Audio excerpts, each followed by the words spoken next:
mountain to move, so I make it harder. Don't hold back. If you think about it, so many people do be cool and look smarter. Don't hold back. And you shouldn't even care about those noses in the air and the crooked stairs. Don't hold back. Cause there's a party over here, so you might as well be here with the people care. Don't hold back.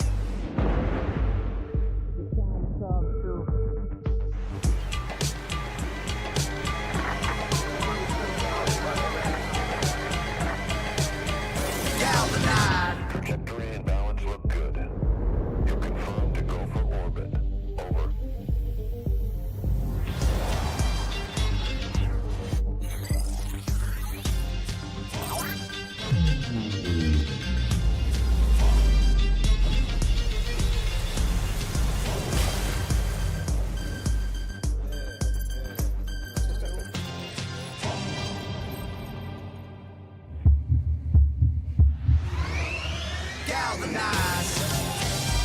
Every day, Michelin innovates to move the world forward on the road and far beyond. Michelin, motion for life.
was apparent that probably it's time to retire and get on with other things. Yeah. You know, it's quite a young man's sport.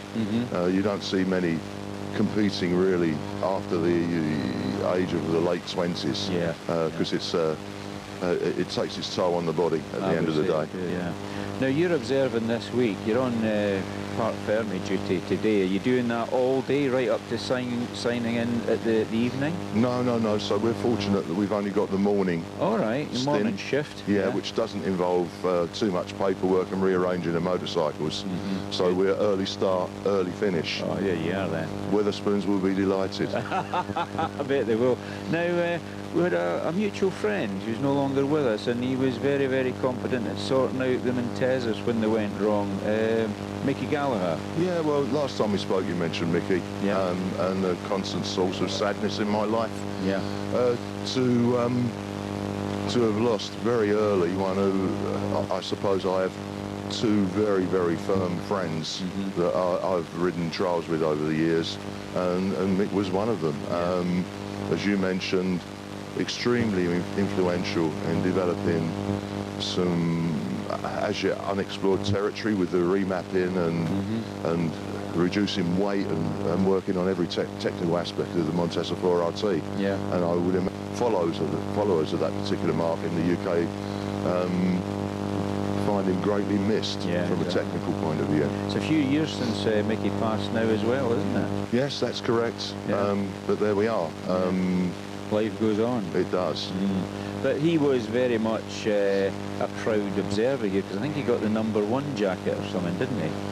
So, yeah, Mick was observed at the pre-65. That's right. He would backmark the pre-65, but due to the fact that he had a firm, strong nucleus of friends as observers, always came with us to observe, and was issued the observer bib #1, that's right. which following Mickey's death is no longer issued by the club. Apparently, yeah. Now, who's on your team this year then, Fred? So primarily I'm with my close friend Mark Maynell, with whom each and every one of the Scottishes that I rode, we rode in conjunction, shared the van, shared the room, made life easier, you know, to have someone to chat to about it at the end of the day. And he was instrumental. We were at a point when we were observing, I met this chap from Yorkshire, who in fact lived in Shropshire, who said to me, do you think you could ride this trial, Fred? And I said, potentially, and we shook hands and said that we would give it one go. One go turned into many. Many goes, yeah. And is Pete Churchill on your team? Yeah, that's right. So Peter Churchill is my brother-in-law, effectively. Right. Sort of, or was, you know, depending on how you view matrimonial situations. But yeah, Pete's great company. Yeah. A really modest individual who, unless you were to quiz him, wouldn't tell you about the fact that he was chief engineer for Peter de Savary when we won the America's Cup. Oh, yeah. And is now, to paraphrase you, is a British bike guru. Yeah, well... So if you have a British bike that has some problems, contact Peter Churchill. Yeah, well, Pete keeps me amused because he puts stuff on media and I get a right laugh out. I've shared quite a few things that he's put up. See, I don't know where he gets them from, but it's just captions and things like that he puts on his social media. Well, I don't know if you've ever been self-employed and work alone, so you need to have somewhere to express your humour, and that's where Peter exercises that particular desire. I see, right. So, and he came up with some great facts and figures last year as well before we come up here, so I had to credit him with the knowledge of that. So, but it's great stuff. Now, it's fantastic. Please let's not forget our fourth member. Who's that? A gentleman called Martin Adams. Oh, yeah. And now, we did have when Mickey passed, we needed a fourth member. That's right. Along came Graham Jones, ex-European Speedway champion, that came on board with us.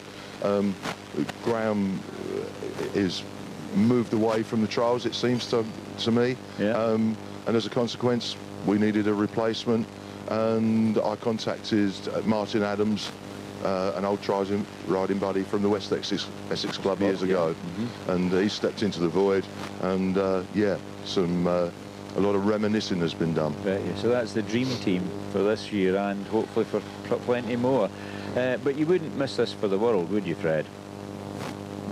It's strange, isn't it? I'm not really a creature of habit. No. But the one thing that is a regular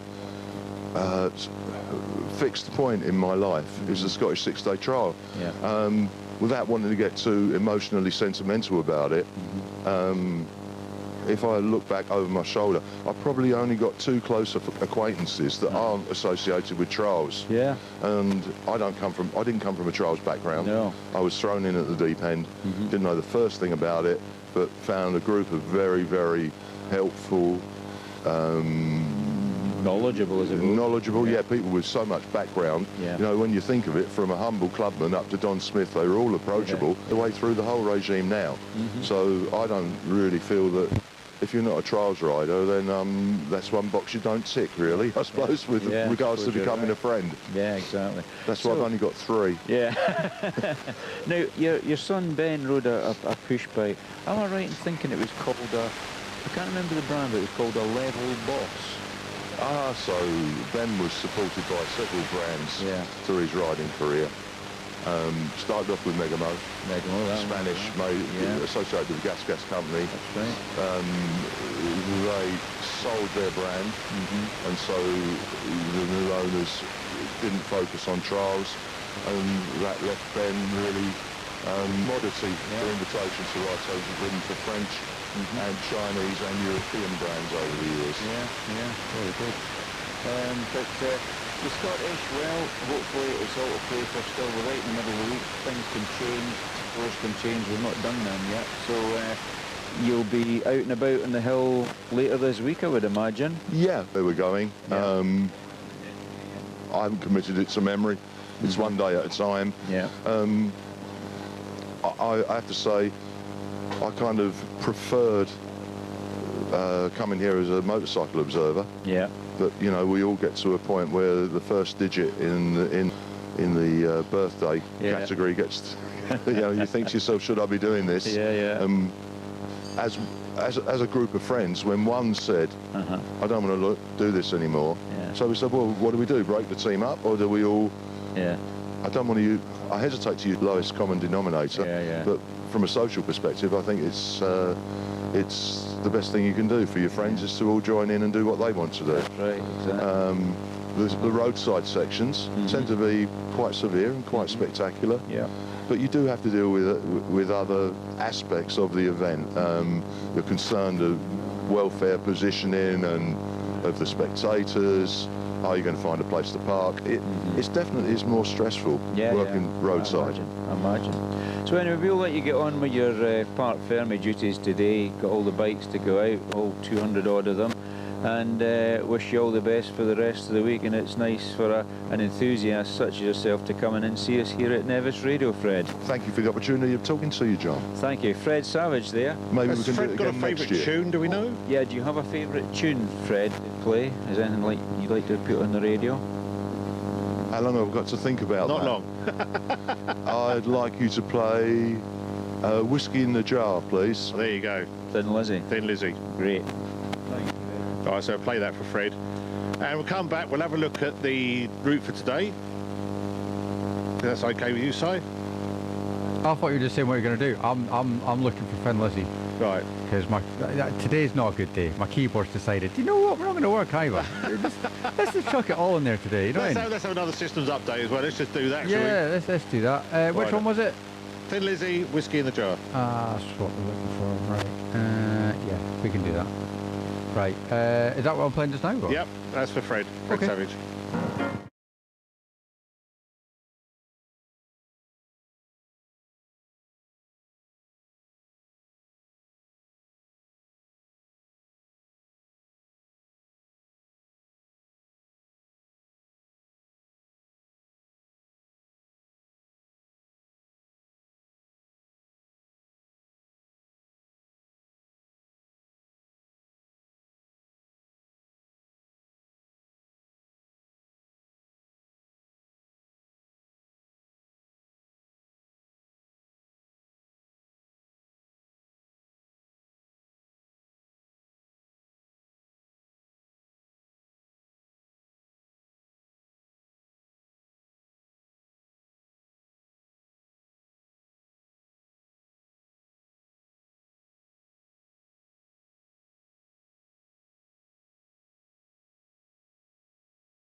galvanized.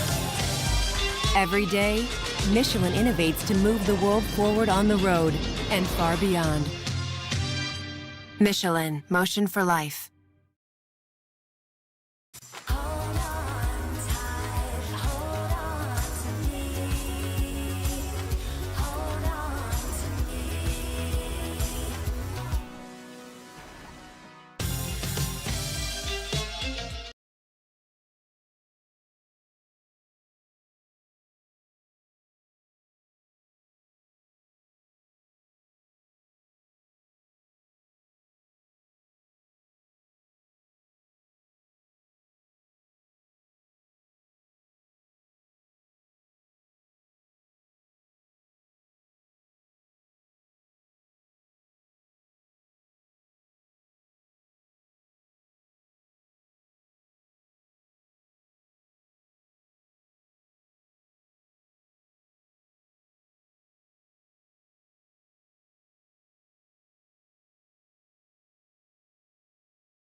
To move, so I make it harder. Don't hold back. If you think about it, so many people do be cool and look smarter. Don't hold back. And you shouldn't even care about those roses in the air and the crooked stairs. Don't hold back. Cause there's a party over here, so you might as well be here with the people care. Don't hold back.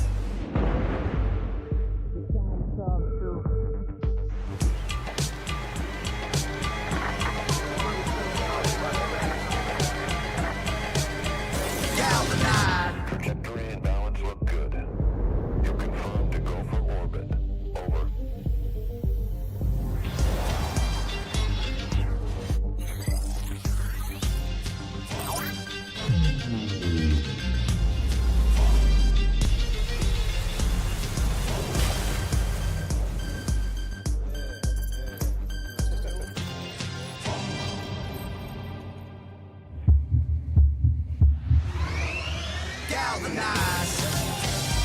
Every day, Michelin innovates to move the world forward on the road and far beyond. Michelin, motion for life. In Fort William, West End car park to you and me when you live in the area, but this week it transforms into a hub of bikes and people working on them and tinkering and fettering and everything else like that this time morning. It is. It's a hive of activity. They've got the work area which has been set up just opposite us here. The camera swings around from time to time and you see the riders working on the bike. So it's all a busy time here. They get 15 minutes to work on their bike to prep them for the day's run. Most riders have got a bit of time in the hand when they come in the evening. They normally go into the service area, change a tyre, turn a tyre around, etc. So one or two bikes coming out with the spare wheel with a brand new rear tyre on, and yeah, that's what they're doing this morning. Why has he got a hammer jammed in his wheel there? I'm not quite sure. I've not seen that technique before. No, he seems to be Trying to... Yeah, he's trying to... With the wheel, straighten some up. trying to get the tyre to go where the valve goes? It could be. that work? If he's maybe got a bit of tyre creep, it tends to skew the valve over, so he seems to be trying to lock the wheel and turn... Yeah, he's turning trying the to turn tyre the tyre. around. Yeah, probably to right the tube. The worst case scenario is if the valve gets pulled into the wheel. But he's got it there. He's just putting a little nut on it now, and I think what's happened is the tube's been pulled round during the day, and he's just trying to sort that out just now. I did wonder what he was doing. I thought his brake had seized on there. I went, oh no, but no, he'd actually had a hammer across the spokes just to hold the wheel steady in the forks to lock it, and now he's putting the valve cap, etc., back on. So he's probably had a bit of an issue there. Yeah, because you don't want you pinching tubes, you get could. Yeah, he's issues, taken the valve core out to take the air out, and then he's turned the wheel round to get the thing straightened up. Now what he's doing is putting some air into the front tyre to blow it back up now. What's the average PSI of these tyres? Normally you run about 7 PSI on the front, 5 in the rear. Other riders run 6 and 4. It's down to a matter of personal preference, but they tend to run low pressures for grip.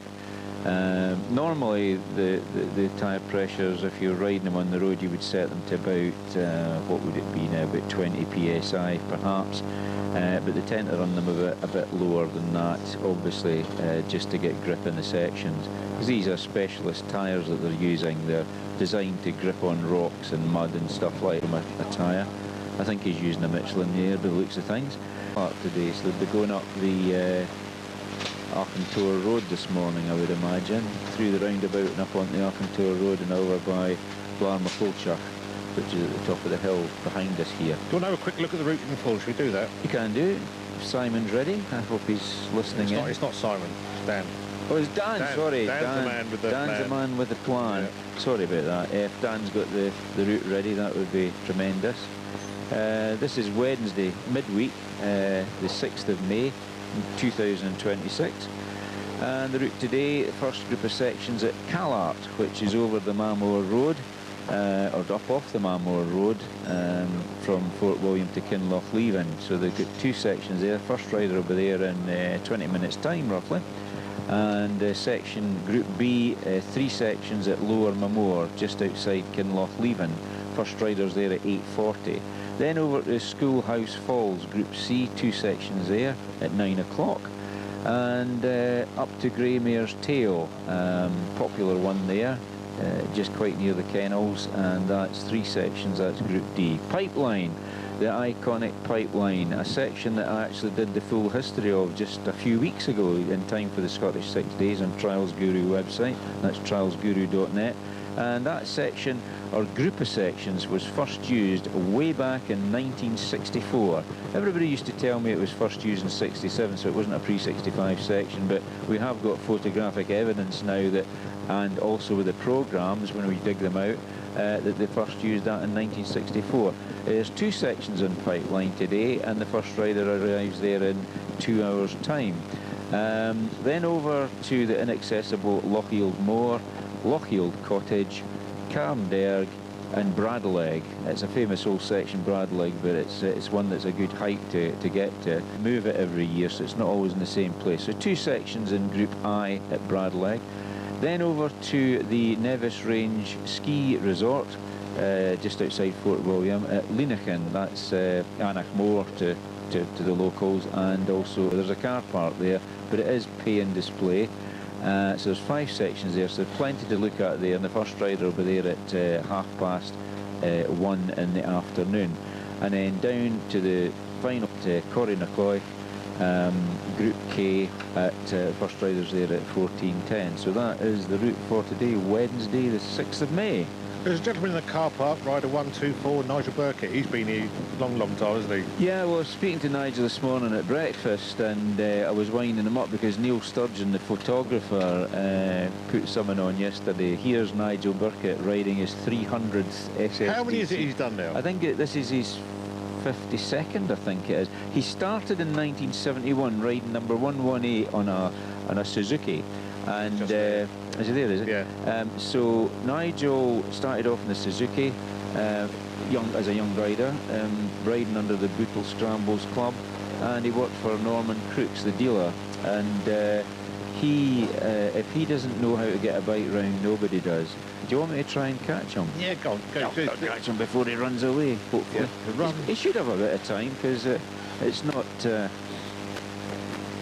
he's testing his front forks at the moment, but we'll have a quick chat. We've not got a camera on him. He's got his tools out. I hope I can say that on the radio. Nigel, doing a little bit of fettling this morning. Any problems during the week? He's just putting his tools away now. Yeah, just a few moments, but yesterday smashed throttle when I got back up the step. Puncture on Monday, but no, basically keep on trucking along, you know, yeah, all good. We're just talking about how many times you've done it. Oh, this is now the 52nd, I think we're right in saying you've done the Scottish 6 days? I think it's 53rd. Oh, it could be 53rd, yeah. But there was one year that you had a problem with a swinging arm and you managed to jerry-rig it to get it back here using a bit of wood and some self-tappers, was it? Only 1 year. Yeah, well, maybe more than one. But you've had your moments, but you certainly know how to get things to get back home. Survival, innit? Get it back in. It's you don't want to be sat out there, do you, at night time? You know, no. Always good, really. You know, yeah. Now, you're looking forward to today's run? Yeah, it'll be fine. We're a bit early, but, you know, you take it as it comes with it, don't you? Yeah. You still in the trade, as it were, still working? Sadly, yeah. No, I enjoy what I do, John. I think I've told you before. I just mess with motorbikes, so it's not a bad life, you know. Now, where was Norman Crooks' shop that you worked at? Eddie Crooks at Barrow. Eddie Crooks. Yeah. Eddie Crooks at Barrow. There was two Crooks. There was Norman Crooks and Eddie Crooks, not related to them. Crooks was in Yorkshire, wasn't he? Yeah, no problem. Yeah. So no, Eddie, good guy, got me going. Along with Tony Sharp, people like that when I started. So I blame them for where I am now. And GK Lang. And Derek Langton from the First Scottish. Yeah. When we rode proper trials from Edinburgh. That's right, the proper trial, which was 50 years ago. Yeah. Now, anyway, enjoy your day, and it's always good to chat to you, Nigel. And of course, you're still the importer for this brand, the Scorper. Scott brand, yeah. No, Doing well? going all right. Thank you, yeah. Keep touching wood, you know, as long as they keep going around coming in. Yeah, we've only had one guy, bless him, it's come a crash on the forest yesterday. It happens. It's all right. But anyway, that's great. Nigel Burkett, thank you very much. Cheers, Moff. Thank you. There you go, that's Nigel Burkett. 53rd Scottish 6 days trial, we reckon, and the first one was 1971. I remember watching him because I was still at school at the time, but he was a very young man. He worked for Eddie Crooks. I always get the two mixed up. There was Norman Crooks in Northallerton and Eddie Crooks at Barrow.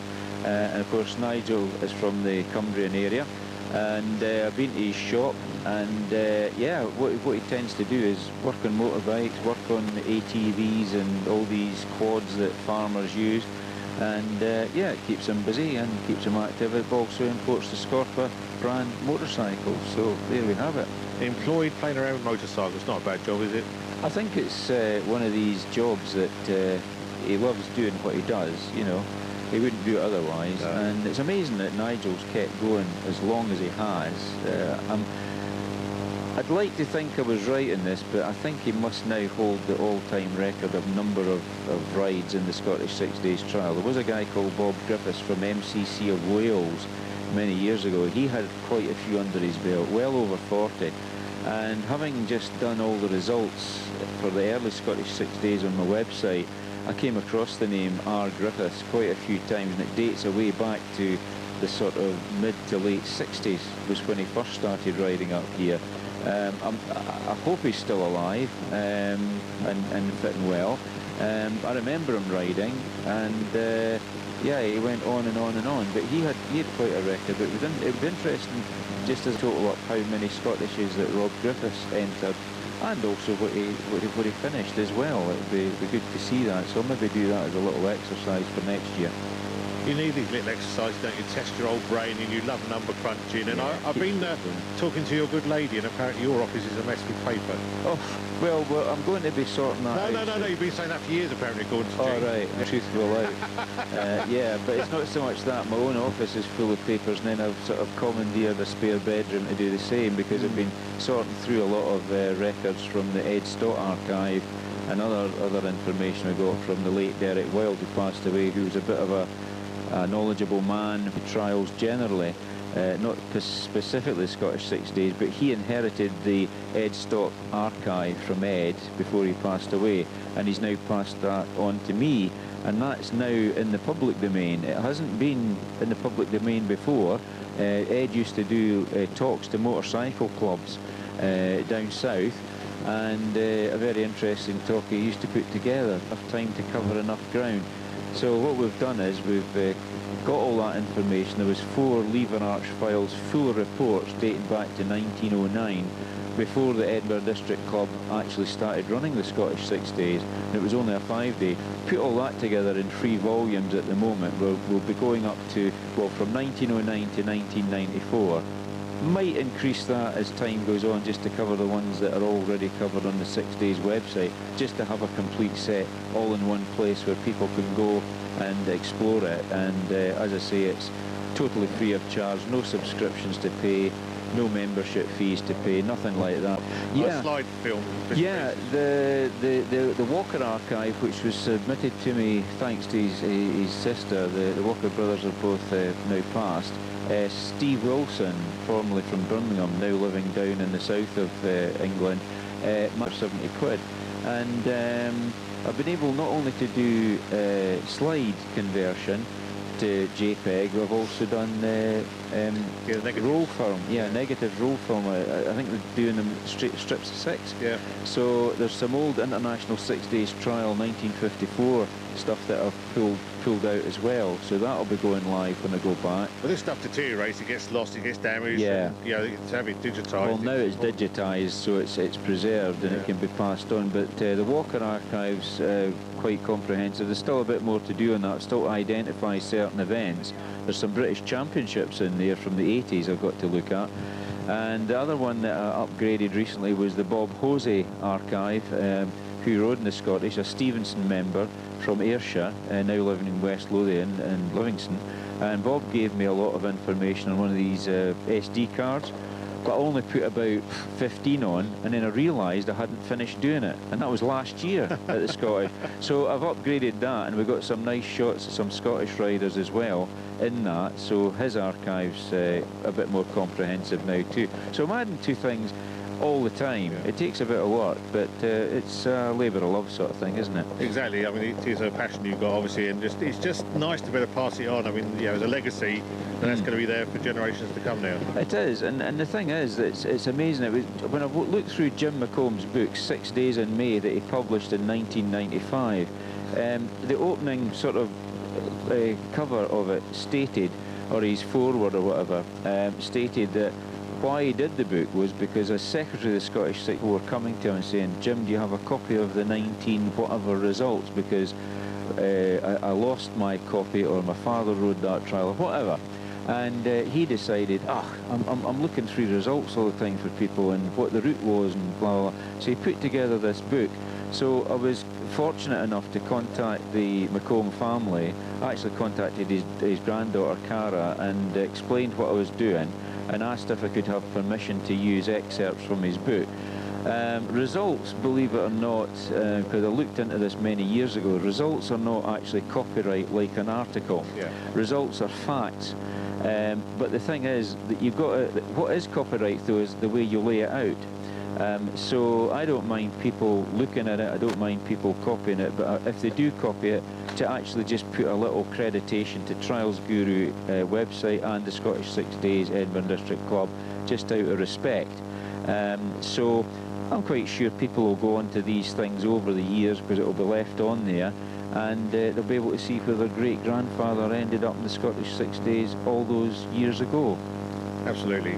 This week's coverage of the 6 Days trial with Nevis Radio is brought to you with Michelin tyres, Gavin Cairns rough casting, Thistle access for the outside broadcast trailer, Comms West for getting the signal out there, Trials Guru, we've just been talking about you, giving up your time for this week. Ness Highland Stop Tyres, Stop Tyres. And we've also got some shortbread down here. Oh, did you get some? We have got some from the good old Patterson's. Is it from the Nevis Bakery? Yeah, Nevis Bakery. Oh, brilliant. I might have a chew over So a that bit. got delivered, and we hand out some of that to the riders as well. Brilliant. So Cool. that's what's happening. And if people want to get in contact, Si, many ways of doing that. Yeah, you can contact us in the studio on 01397 706 100. You can WhatsApp us on the same number, that's 01397 706 100. Email the studio at studio@nevisradio.co.uk, or you can find us on Facebook at Nevis Radio Official, or just quite simply log on to YouTube completely for free, youtube.com/Nevis Radio Official. Give it a wee like and a subscribe because we need more subscribers. Thank you. John's with Rider 136 who's got... And a subscribe because we need more subscribers. Thank you. John's with Rider 136 who's got a yellow badge on the front there. Well, yeah, you have got that. He's a bit busy, but we've actually got two Scots lads that are sitting here waiting. Rider 129 and Rider 130. Rider 129 is Stuart Craig from Inverness, but now living a bit more local now, Stuart. Yeah, I moved down to Fort William a couple of years ago now, John. So, what do you do for a living now? I'm a mechanic now in Clansman Garage in Fort William. Now, you had a little episode on, was it Monday or Tuesday? Yeah, Monday. First thing on Monday morning, the last thing you want on Monday morning is the bike motor start, but that's what we had. Unfortunately, the throttle cable had jammed on and obviously flooded the bike and it wouldn't start on me, so we eventually got it going and got going again. It's been fine ever since. And when it started, was it on low revs? No, it was on full chat, unfortunately. Yeah, on a cold engine, not recommended. No, not good for a two-stroke anyway. So how have you been doing this week, Stuart? Other than that, we've been fine. We've been going away quite well, actually, to be fair, so quite happy. Fingers crossed it keeps going. Fingers crossed, John. Thank you very much. Brilliant. Now, the Rider 130, Tony Moore from... now, tell me exactly where you live now. It's Perthshire, isn't it? Aye, Callendar, John, yep. The joy that is. Still doing the caravans and camping stuff, or have you moved on? No, still at the caravans and lodges, aye. But week off this week, so can't complain. How many Scottishes have you done now, Tony? This is number 11. I've had some big gaps in between for kind of rebuilding the mindset. You're riding the TRRS? TRRS this time. I rode it on the Montesa last time, but it's a good half round on the TRRS, aye. Nice bike.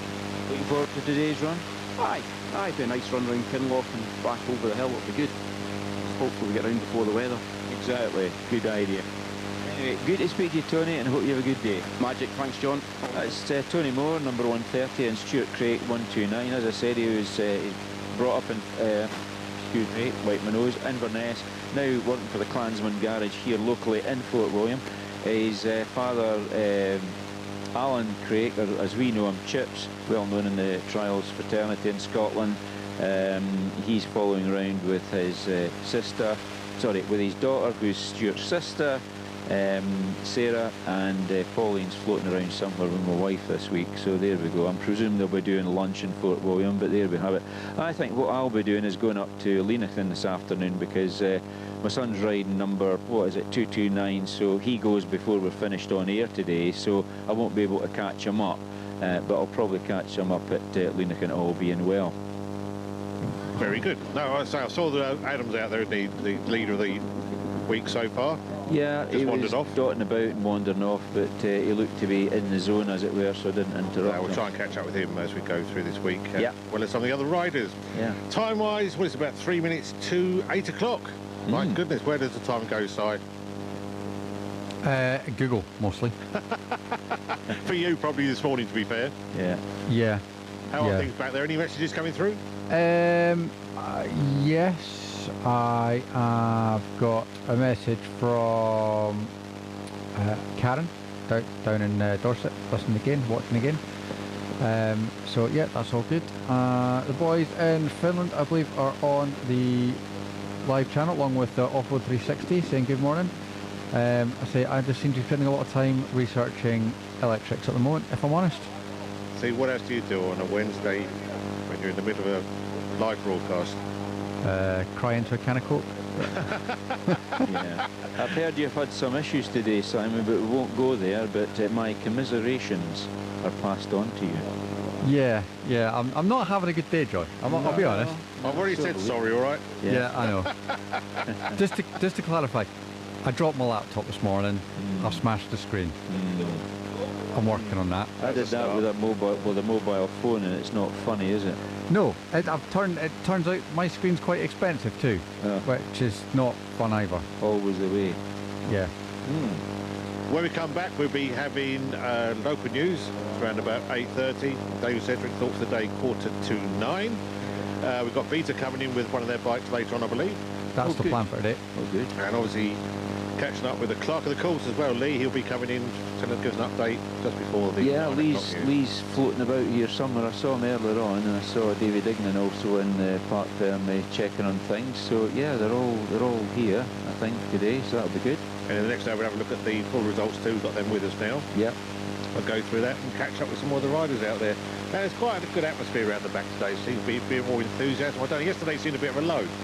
Yeah. It normally is for some reason. Well, the weather turned a bit nasty at one point. Because I said to Mrs W, I said, we got wet and cold. She said, it didn't rain. I said, yeah, it did, trust me. Oh, yeah, it did. It was blowing sort of sideways in as well, which wasn't very nice, but that's just the way it goes, isn't it? We're both sitting here, hands shaking on the microphone. Exactly. Very, very chilly indeed. And of course, yesterday we caught up with our sponsors, Michelin Tires, Stuart Dozier and Gareth. That's right, yeah, we were in. They've gone home now, I believe. They'll be going home today, that's right. Oh, I think it was maybe last night, was it? Yeah, I think it was. Last night. So, but no, the Michelin sponsorship continues for the whole week, and of course a lot of riders are all riding on Michelins this year as well, so they're all quite happy about that. It is News Radio, your local British station right here in Fort William. We're also based in Oban now, where we've sort of spread our wings with them last year, and they've come on board with us now, which is fantastic. And we'll be straight back after the news at 8 o'clock for another hour, for another 3 hours of the Scottish 6 Days trial.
And we're sitting down here in a car park, well, our studio in the car park, to be honest, eating biscuits.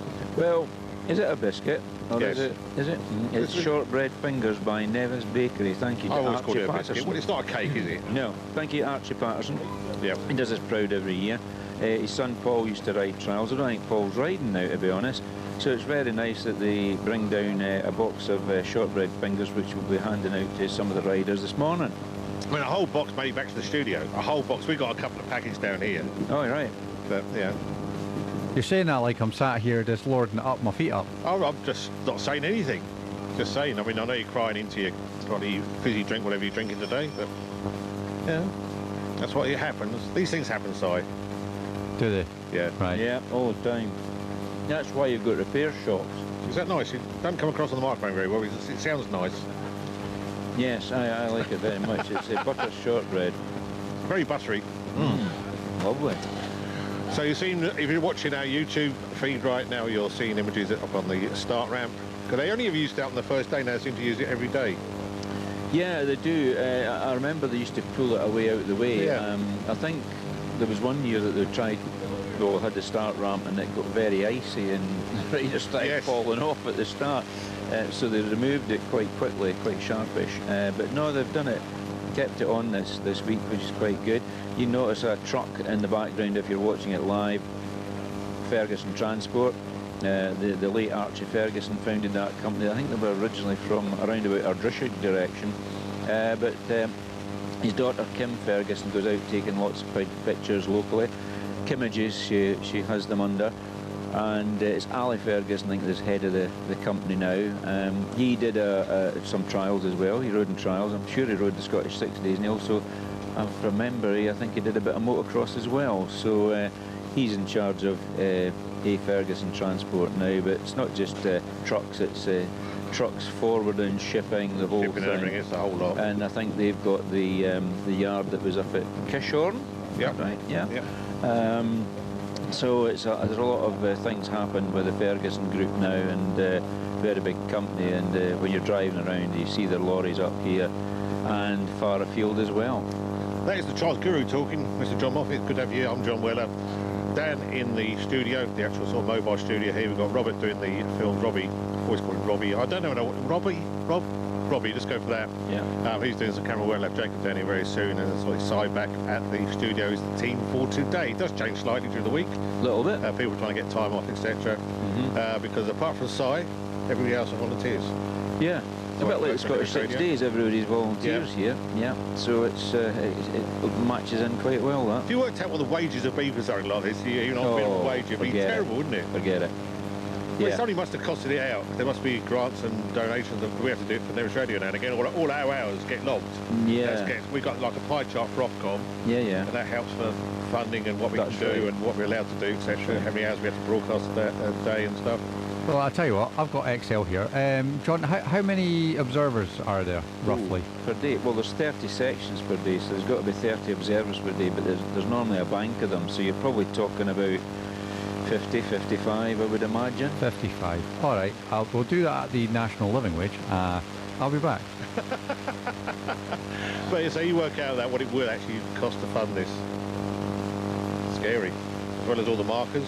Well, I thought he was going to say something, so I put another bit of I noticed that. I thought I'd keep talking. I didn't want to say too much, but no, actually, many years ago, my late father, who was secretary of the Scottish ACU, was interviewed by Trials and Motocross News, an excellent newspaper in its day. It's now a magazine, maybe not so popular as it used to be, but anyway, he was interviewed by Tommy Sandham, and he actually said, a bit controversial, he actually said that one day he foresaw perhaps observers being paid a wage. Yeah.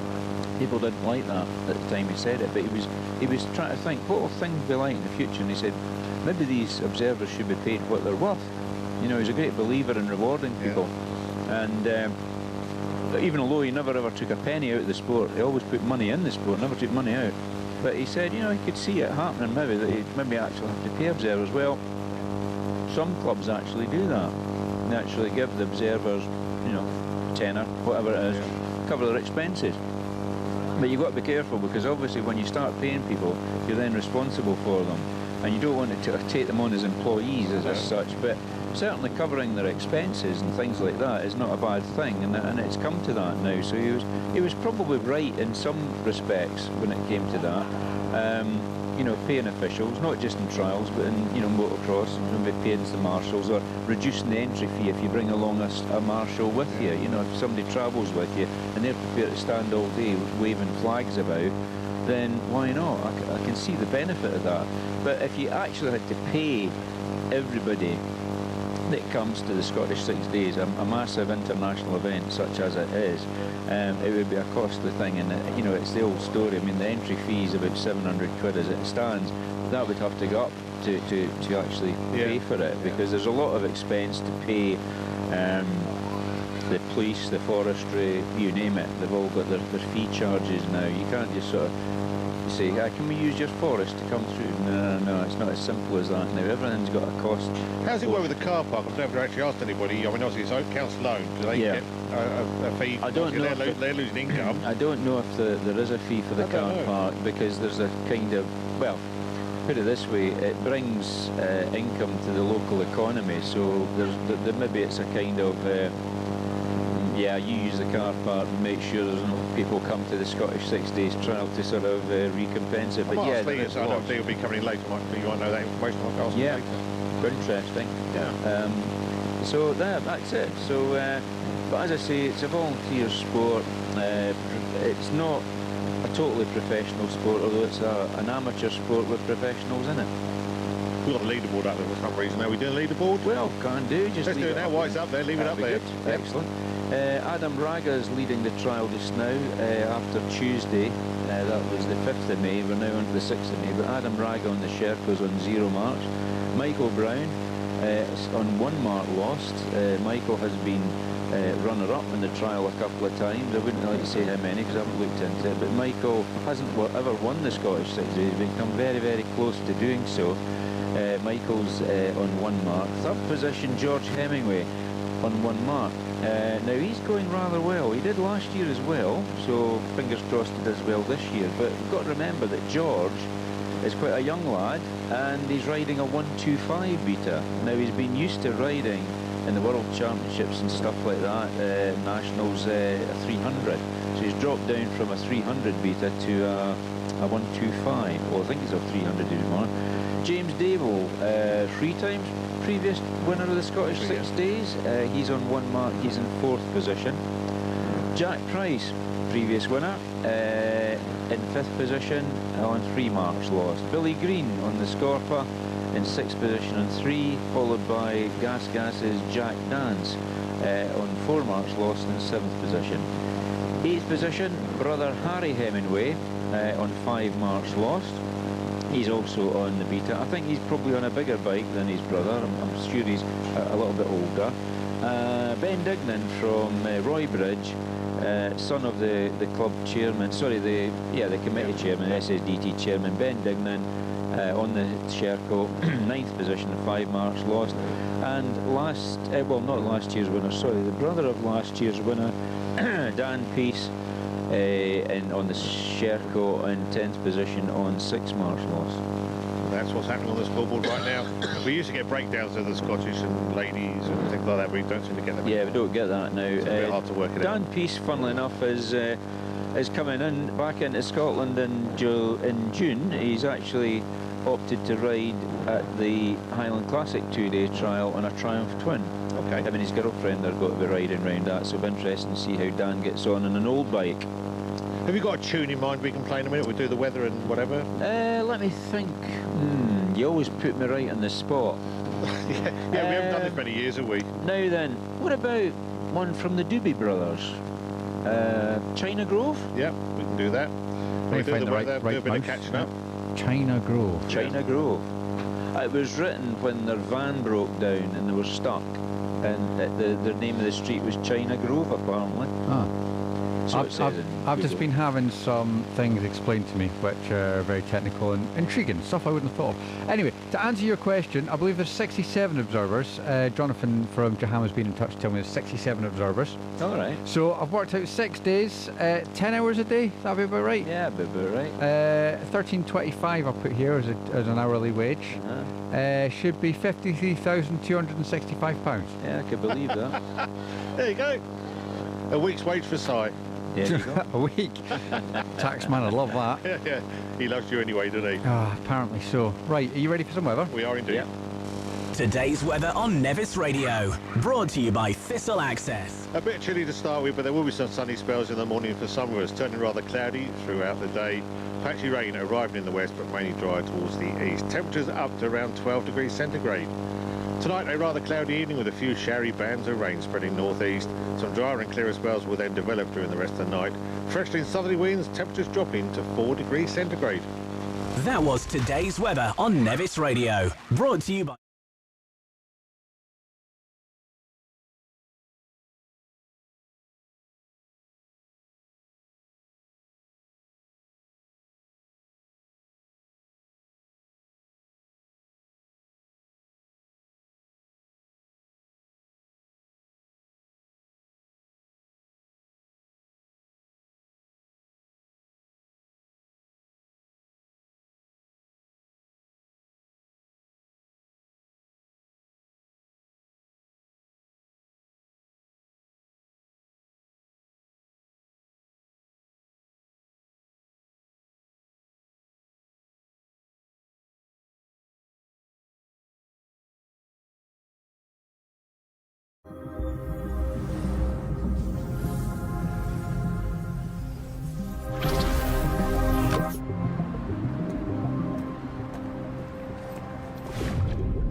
galvanized.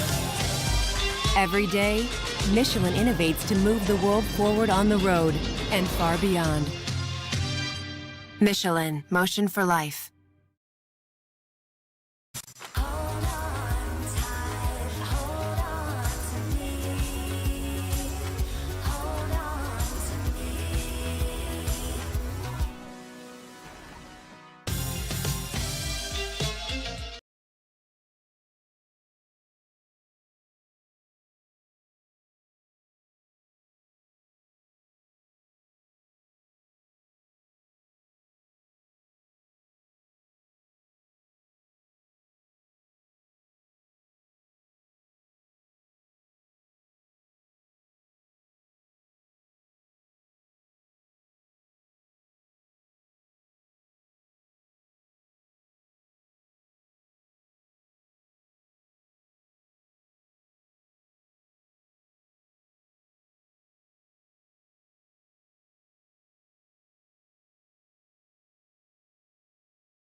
to move, so I make it harder. Don't hold back. If you think about it, so many people do be cool and look smarter. Don't hold back. And you shouldn't even care about those roses in the air and the crooked stairs. Don't hold back. Cause there's a party over here, so you might as well be here with the people care. Don't hold back.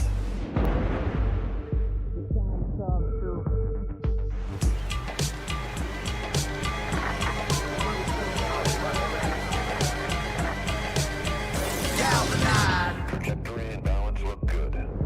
You confirmed to go for orbit. Over.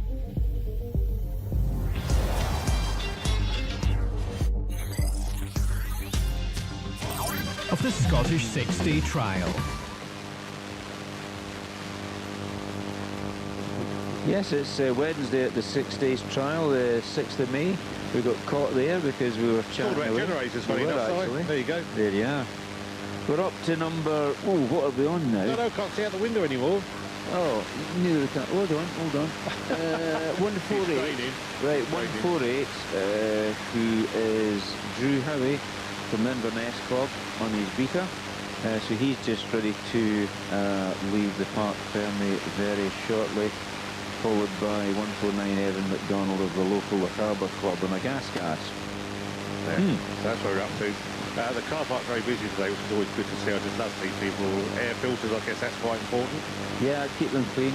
That makes a bit different. If your engine can't breathe, it doesn't work very well. Well, it doesn't do them any good if they can't get enough air in them. That's Are they recyclable? Do you clean and wash them out, or do they throw away one? Well, basically what they do is you have a prepared one that's coated in an oil, yeah, and you have one of them in a poly bag, sealed up.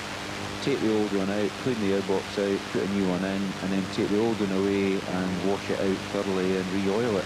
That's going to be one of the main things. What, every other day, was that a daily thing? Daily, depending on the different bike, different bikes, just the way they're set up. Some have got lower down air filters. For example, the Vertigo has the air filter up on the headstock, whereas the Beta, which we're just looking at just now, has the air filter under the seat. So one higher than the other tends to keep a lot of the crud out. But yeah, they're pretty efficient now. But with the Scottish, the Betas, I'm not sure about the new Synchro, but certainly the Beta Evo used to have to put extra foam in, but it was the foam that they use in fish tanks. Yes. That was the one they used, so it doesn't get filled with water, so it doesn't act like a sponge. But yeah, it's the new Beta Synchro they've brought out this year. Hopefully we can get the Beta across from John Lampkin this morning, hopefully. The number on the side of that cylinder, is that the mark there? That's the bore and stroke, I think, has just been shown. That's so that if they did a noise meter test, they can actually plug it into the telemetry so that they know the speed Robbie of the can come engine. round and just go down a bit, Robbie. I don't know if you can hear us. There's that number. Yeah, there's a little number that will go something like 79 by 60. It's gone past it now.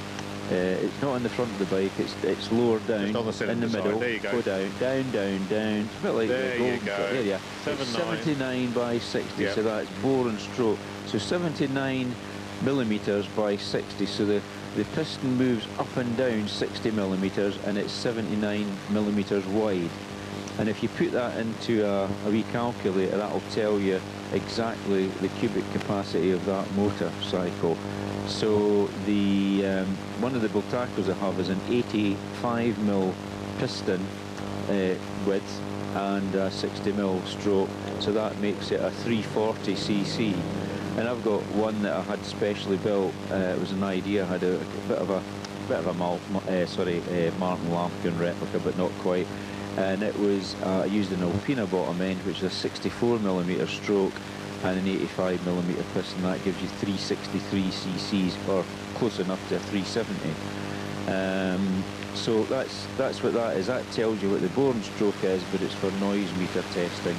If they so desire to do a test on the bikes, they need that on the bikes to give the operator the information. I had a question come through to me yesterday. Can we explain the difference between a two-stroke and a four-stroke? I know we've done this before, but basically it's the way the fuel works and the way the engine's lubricated, isn't it? Well, that and the fact that a four-stroke has got valves in it, so it's a four-cycle engine, so it sucks, bang, blows, whatever, power. So you have the fuel air mixture that comes in through the carburetor or fuel injection system. That goes into the cylinder head on a four-stroke through the inlet valves, and then it compresses that fuel air mixture, sparks the spark plug at the right time, and the exhaust valve or valves open. That's a four-stroke in the background, by the way. The exhaust valve opens and exhausts the fumes out of the exhaust system. More the standard combustion engine like you have on a general car. Yeah, more like the car. The cars tend to be the majority, if not all of them now. I don't know if there's any two-stroke cars available now, but your road car has got a four-stroke engine in it. Yeah. And the two-stroke works on what they call piston ported, so there's a lot of ports. You've got inlet ports and exhaust ports, so it doesn't have any valves, and it still compresses the fuel air mixture with a spark plug. Bang, off it goes, and the exhaust exits all the fumes from the cylinder, and it starts it all over again. So one rev of a bike, boom, that's just it turned over once, and twice, three times. So if you're sitting at idle on it about, you look at your car, it'll idle at about, what, 200 RPM. So the engine's ticking over 200 times a minute, and it's doing biff bang, bang, bang, bang, bang all the time. That's where you get the noise off them. And two-strokes obviously have oil within the fuel as well. Yeah, they mix oil in the petrol, and then it's a petrol-oil mixture mixed with air. Does the charge of the fuel before it's ignited by the spark plug. And some two-strokes don't have a sump as such, do they either? No, not a sump. It's got it's basically the crankcase, and that's got to be pretty well sealed so that it has the compression. If you have weak crankcase seals, that's when you start drawing air through the ignition side, or if it's the other side, it can draw oil from the clutch. and that's when the bikes start to run funny. In fact, if it pulls air in from the ignition side, they tend to rev higher. They won't shut down properly. Two-stroke generally rev a bit fast anyway, don't they? They do a little bit, And yeah. It's got a yeah. different engine tone altogether. To Yeah, totally different. But they do tick over quite slow as well, depending how you set up the car. But I mean, some of them now, some of the two-strokes are fuel injected. The Sherco's gone more into that over the last few years. The Vertigo's fuel injected. But so is on the four-stroke side, the Monteza Cota 4RT is fuel injected. And that's how they developed that bike. Was they used the system used on the Honda Fireblade, the 900cc Fireblade road bike, and they used a quarter of the system, you know, because there was 4 cylinders on the Fireblade. It's called the PGM F1 system, and that was developed by Honda. And then when they brought out the 4RT as a Monteza, as well as a Honda RTL, they used a quarter of the system. Is very, very similar. And they're all trial bikes these days, cylinders, no twins, anything like that? Not in the modern trials, but I noticed a couple in the 365. There was a Royal Enfield using a Villiers 2T twin-cylinder two-stroke engine, and it was they're a strange sounding bike, you know. It's a bit like that. So you can hear them. They're different from the single-cylinder two-strokes. But there was one of them in the trial this year. This hallelujah. I meant to try and have a chat with the owner, but I just didn't catch him at the right moment, you know. So there we go. Yeah, because I mean these riders are busy. There obviously other stuff going on in their heads as well, so we can't get to everybody we try to. Yeah. 365, even more. Yeah, you mentioned Adam Raga earlier there. I mean, he was working on his bike, but he seemed to be in the zone, so I didn't interrupt him. So he'll be away now. Number 136. Let's see if we can see who's actually up in the start ramp now. There we go now. Yeah, number 159's on the start ramp, which is Perebracas Arena from Catalonia on a 419 test. I think that's who's on anyway. Yep. It's hard to read this going along. It's quite small print. Small print. Not with my reading glasses on there. You've got Scott Aiken's working in the paddock at the moment. You've got Callum who's going to go out and check these? Yeah, why not? I'll take my... No, biscuits well away there, go on. You've been handing out the biscuits? No, because I need a box and you can't give it to one day as well, can you? There's got to be sort of... We'll get your little bum back so you've got them in it. We'll work you happy. That would be good. Have a quick word with Scott. Scott Aiken from the northeast of the country. How are you doing so far, Scott? All right, yeah. I'm all right. How's things been going on the trial this week? Yeah, not so good yesterday. All right, yeah, I'm on the good shit there yesterday. So, Now you do a bit more than trials, though, don't you? yeah, I do a bit road racing inside as well, yeah. And what sort of level do you race at? Started doing the roads at Oliver's Mountain. Just want to do a few more islands and hopefully progress on some other things like the Alaman. That's it. Now your dad did road racing as well, Eddie Aiken. Yeah, he's from the Alaman, yeah. He did 1997, before I was 8, so... You rode the Scottish many times as well, Scott. I think he's done 22, I think he's done that. Now, tell me, what bike are you riding this year? Just a Vertigo 300. Good. You quite like it? Yeah, been spot on, touch wood so far. What other bikes have you ridden in your career? Will be beaters and just Vertigos, that's all I've rode up here really. Rode gas, but just, they're all good really, aren't they? It's just what you prefer. There's not really a bad bike made now, is it? Yeah, I wouldn't have said so, no. Anyway, so you're looking forward to the day? Yeah, we'll see how it goes. Hopefully a bit better day today than yesterday was. Brilliant. Okay, well, all the best, and Scott. No worries, I'll just give him that. Yeah, he's got to give him a wee hand. He's having problems. He's got his mate here getting his new Michelin rear tyre on his bike. He's refitted it, the new tyre I should say, not refitted, taking the old one off. So they're just having a wee bit of an issue getting the fuel back into the bike. Just needs a little bit of petrol, I think, so that'll be there. Obviously I'm standing in the working area, so this is where they have the 15 minutes allowance before they start their daily run. And this is the time where you see a lot of the bikes with the back wheels removed, so the way changing the tyres, putting in, well, they'll probably put a new tyre on their spare wheel, swapping them over. A lot of new rubber going on. Yeah, well, this is the middle of the week, so the tyres have had 2 days running. You might find that a rider will take a a tyre and turn it round. So it's cutting edges there for, you know, driving the bike forward. That's the whole idea of that. So they turn the tyres around about, and that way it gives it a little bit more of an edge. So we've got a vertical rider here. Is just about put his wheel back in his bike. He's been away changing it. See who that is? Yeah, it's William Lampkin. Now he is the son of James Lampkin, who's the son of Sid Lampkin, who we spoke to yesterday, was it? I think it was. First day, Monday, I think. Oh, it was yeah, Monday, was it? Yeah, Sid Lampkin, who won this trial in 1966 on the BSA C15, ride number 171 on a Vita, one of the new synchros. So he looks as though he's away getting a back wheel for his bike, so he should be back in the paddock shortly and put his wheel in. But William's given it a go, and grandfather Sid is following them round just to keep an eye on them. So that's what they're doing this week. The watchful eye of the grandfather, that's what you need. Yeah, it's pretty guidance and well, a bit of experience, isn't it? I mean, if Sid Lampkin doesn't know about, just come back into the paddock with his new tyre on the beater that he's got to be fitting. So we'll just let him get that lined up, because it's a wee bit tricky. He's got to put it into the disc brake, put the spindle back in. He's having a look at, he's looking at Williams' bike, just checking the tension of the chain. James himself has been a very competent trials rider in his day. He used to do a little bit of tutoring as well, and I think I'm not sure what he's doing for a living now. I think he's in the plumbing trade from memory. So he's riding a 250 Synchro, one of the new model beaters that's just come out this year.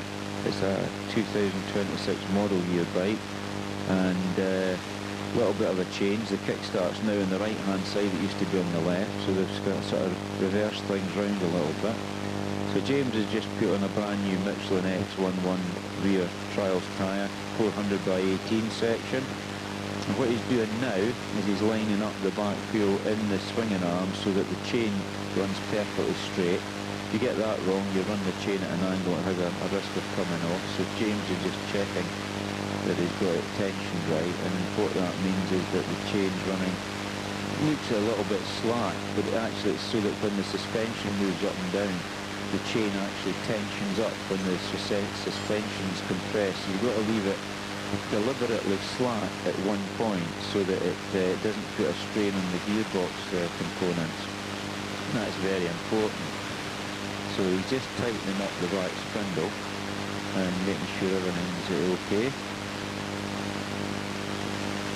What sort of cost for a new tyre? I know you spoke what in New tyre, anything around about £120 for a new tyre. They've shot up over the last couple of years then? Yeah, but that's just inflation for you, and cost of rubber and things like that does take its toll.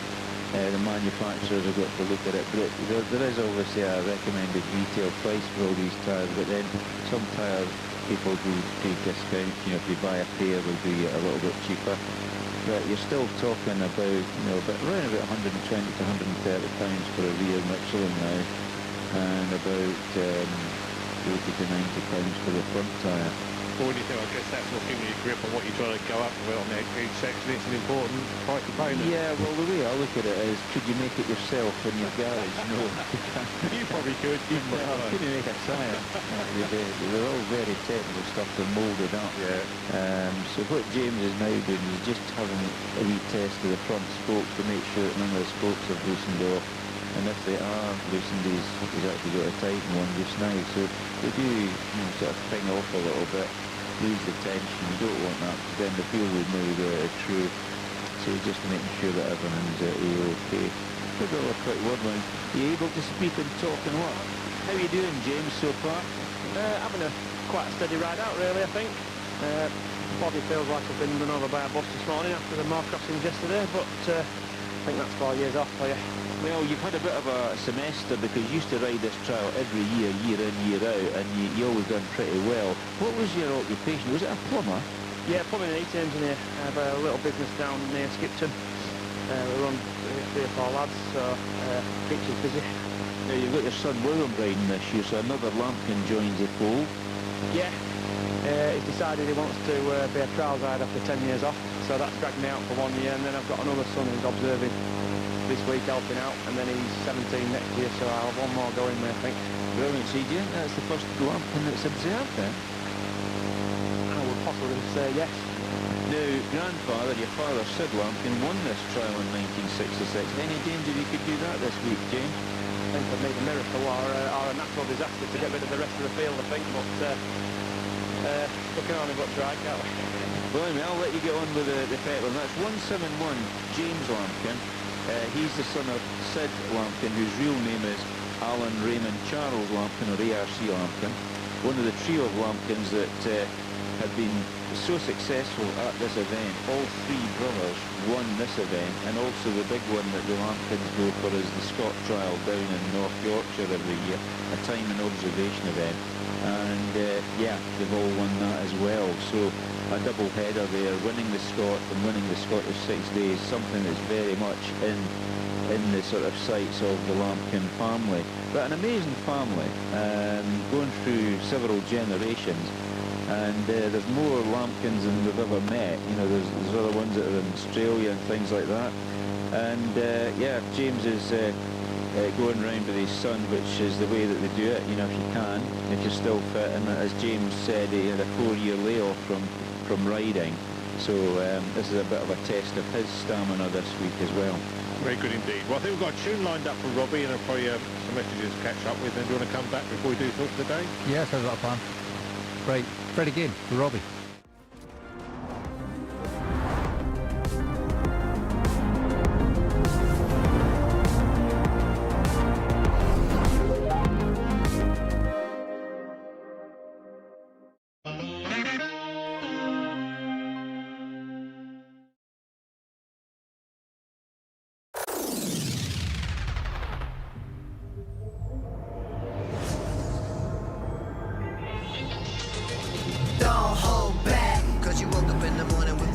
To move, so I make it harder. Don't hold back. If you think about it, so many people do be cool and look smarter. Don't hold back. And you shouldn't even care about those noses in the air and the crooked stairs. Don't hold back. Cause there's a party over here, so you might as well be here with the people care. Don't hold back.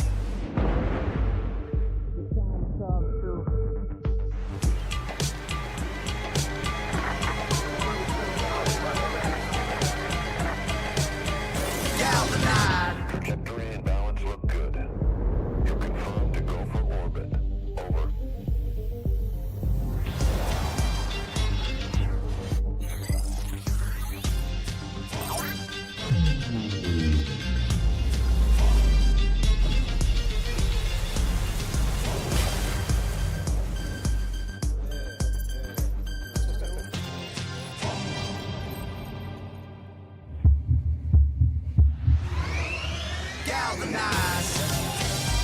Every day, Michelin innovates to move the world forward on the road and far beyond.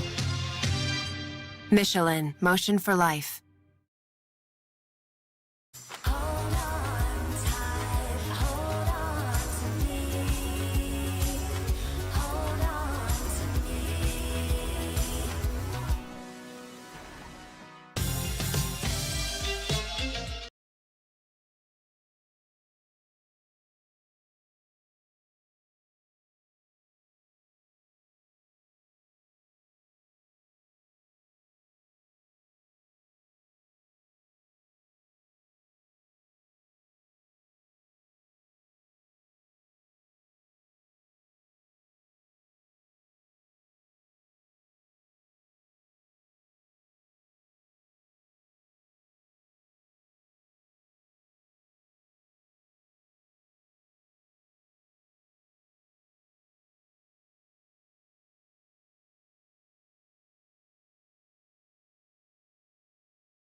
Don't hold back, cause you woke up in the morning with initiative to move, so I make it harder. Don't hold back, if you think about it, so many people do be cool and look smarter. Don't hold back, and you shouldn't even care about those roses in the air and the crooked stairs. Don't hold back, cause there's a party over here, so you might as well be here with the people care. Don't hold back.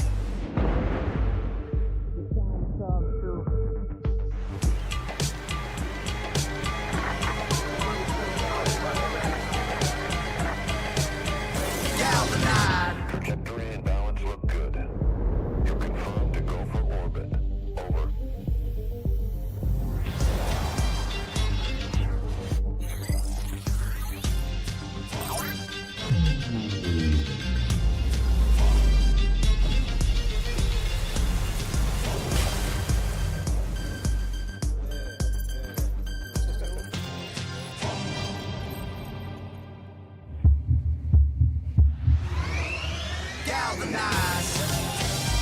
Every day, Michelin innovates to move the world forward on the road and far beyond. Michelin, motion for life.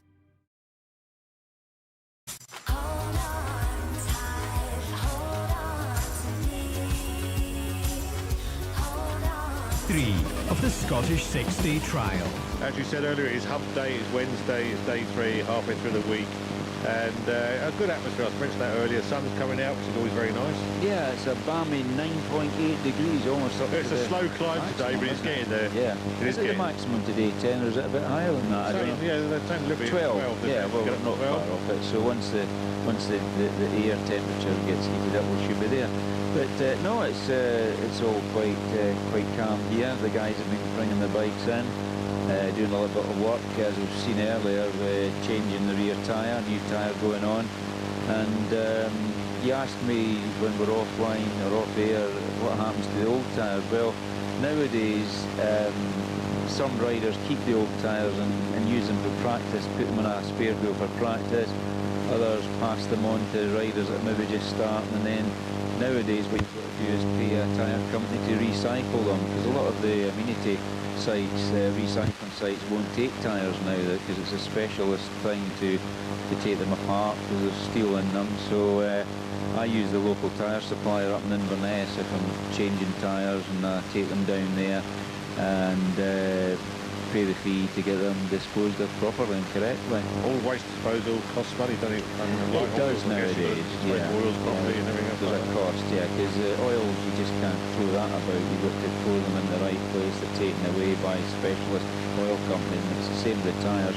You take your car into the tyre dealer, he'll take the tyre off, put a new one on, and it goes into a big container, and then that's uplifted by a specialist tyre recycling company. Conservation is what it's all about these days, the environmental respect. Yeah, and it costs the tyre dealer to have these covers disposed of, in a proper way. We've only got the one world, haven't we? Yeah. We're just in it for now. That's a good thought for the day. And talking of thought for the day, very good morning, David. David? Sorry, are you waiting on me? Well, David, I'm assuming David's there. We're just getting organised. Come back to us in about 20 seconds. He's late. Hang on, no, don't tell us to come back to you. You're meant Yeah, that's how it's working today. Oh, right. We're just getting plugged in. Just don't panic. I'll tell you what, we'll give you a refresher of our sponsors. We do that. Michelin tires, we haven't done that too much today. Gavin Cairns Rough Casting. Based in Inverness? Yeah, based in Inverness. Tesla Access, thanks to the trailer and technical support with generators and things like that, we need it. Comms West. Charles Guru, which is you. It is indeed. Yep, less catering, less Highland catering. Robbie's just gone down to get our bacon rolls for our breakfast. Yeah. And Pit Stop Tyres who have loaned us two... They're based in Fort William? They're in Fort William, yeah. Just not far from Nevis Radio, actually. Yeah. Can I just say a big thank you to the team down at the Belford canteen? Not listening. I've got a rather fresh bacon roll, and I must admit, So I feel the need for you that got today. biscuits, you had the goodie bag from Monday. You've had a little feast over there, haven't you? And I got a broken laptop, John. All right. I'm not going to... I've apologised. But yeah, I got a bacon roll, so big thanks to the crew down at the hospital for sorting me out with that. Anyway, as I said in my message, we've got the one world, Dave, that we need to look after, don't we? Absolutely. No, that's certainly true. It's I just had a bit of a rush because the girls Joyce and Jackie at the hospital had forgotten to put the bacon on, so I got there. It's a fresh bacon roll for Simon to try and help him today and get through it all. He needs his spirits lifted. Absolutely right. He does today. He's got issues. I've got issues as well, but I'm keeping quiet about it. Not to me, you're not. No, nursing a van at the moment is a bit of a nuisance, but there we go. Oh dear. Nursing and all that. It can be mended. Yeah. But it's metal and it's that it can be mended. Absolutely right. So I want to ask a technical question, John. I see that Lineken's on today again. Yeah. Are they going to be the same? They won't be the same sections as they were at yesterday, presumably. Probably not. They tend to change Lineken about. I think were they at the under the bridge? I wasn't there. My grandson was there. His 3-year-old grandson was there, giving a commentary to his mother about who was good and who was bad. Actually. Yeah, that's a 3-year-old. I've got one or two of them as well up with me this week. So that keeps you on your toes. No, it's something moving around, but they're normally in the same area, so they're normally quite close or within walking distance from the big car park, the pay and display car park. So they will be round about there. They'll not be hundreds of miles away. I think there's 5 sections there today. Right. Yeah, so worth watching. I'm going up there. I've got a wee look because my son will be gone by the time the radio station's finished today, so I'll be up to Lineken. Yeah. Right. I may be up there myself, so I might see you. I might see you there, John. John. John. Remember, it's Mr. said you Not a John. No, took the forelock. Right. Not a David, John. we haven't mentioned which church you're connected with within the area. Mustard Seed, which is a sort of non-denominational group that meet in the Corpac, in Kilmallie Community Centre in Corpac, actually. We've been there for about 25, 30 years, and it's been a great group of people to be with, actually. Very supportive community, and anybody's welcome to come along on a Sunday morning, 11 o'clock. Well, it's meant to be 11, but we're West Island time, so it can often be. We're not as bad as Africa time, we're at least within 30 minutes of starting time, as it were. So. That's not bad. But it's good. Great supportive community to be in. Over to you, David. Okay. Good morning, Simon. John, Dan in the van, and special good morning to all the listeners here in Lochaber and online all over the world. It's good to be with you again. This week we're looking at what we can learn from the disciples. As I said yesterday, they weren't special religious people that Jesus chose to hang out with. They were ordinary people like you and me. Today I want to talk about Philip, who was described as a practical follower of Jesus who was keen to share good news about Jesus with his friend Nathaniel. Philip met Jesus and had both seen and heard something very special about him. So instead of keeping it to himself, he goes off to find one of his best mates, Nathaniel, to tell him the news. And he immediately goes off to find Jesus.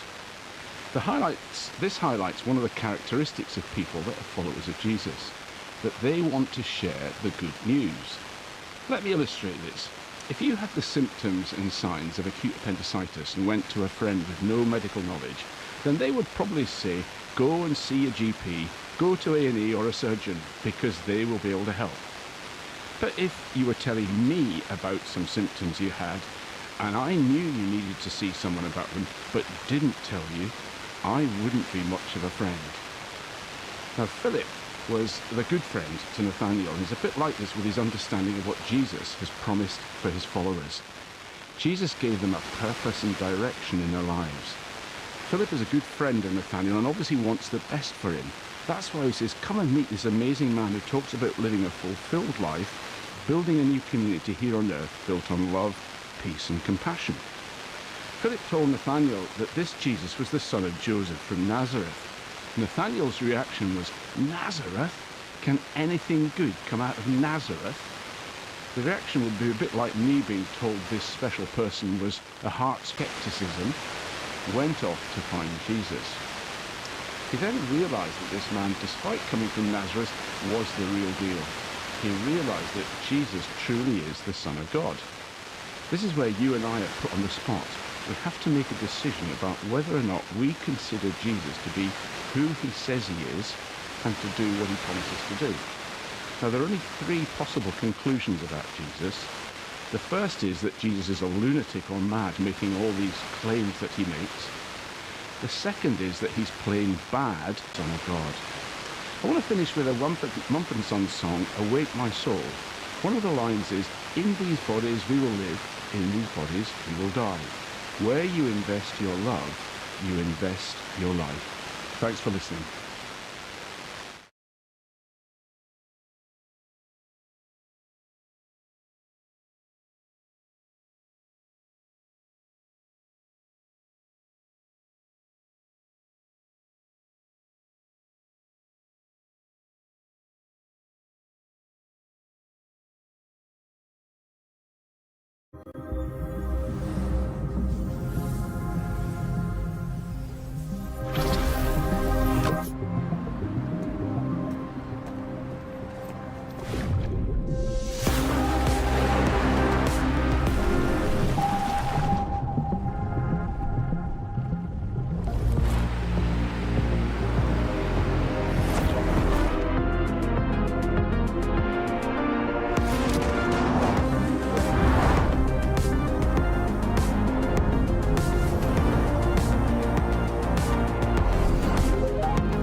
So I make it harder. Don't hold back. If you think about it, so many people do be cool and look smarter. Don't hold back. And you shouldn't even care about those noses in the air and the crooked stairs. Don't hold back. Cause there's a party over here, so you might as well be here with the people care. Don't hold back.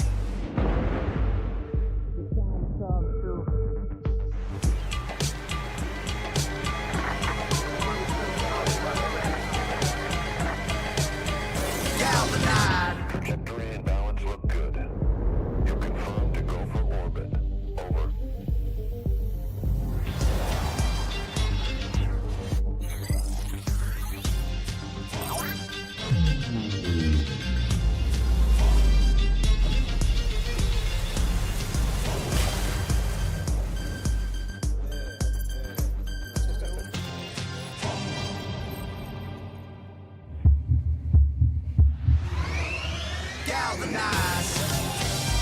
Every day, Michelin innovates to move the world forward on the road and far beyond.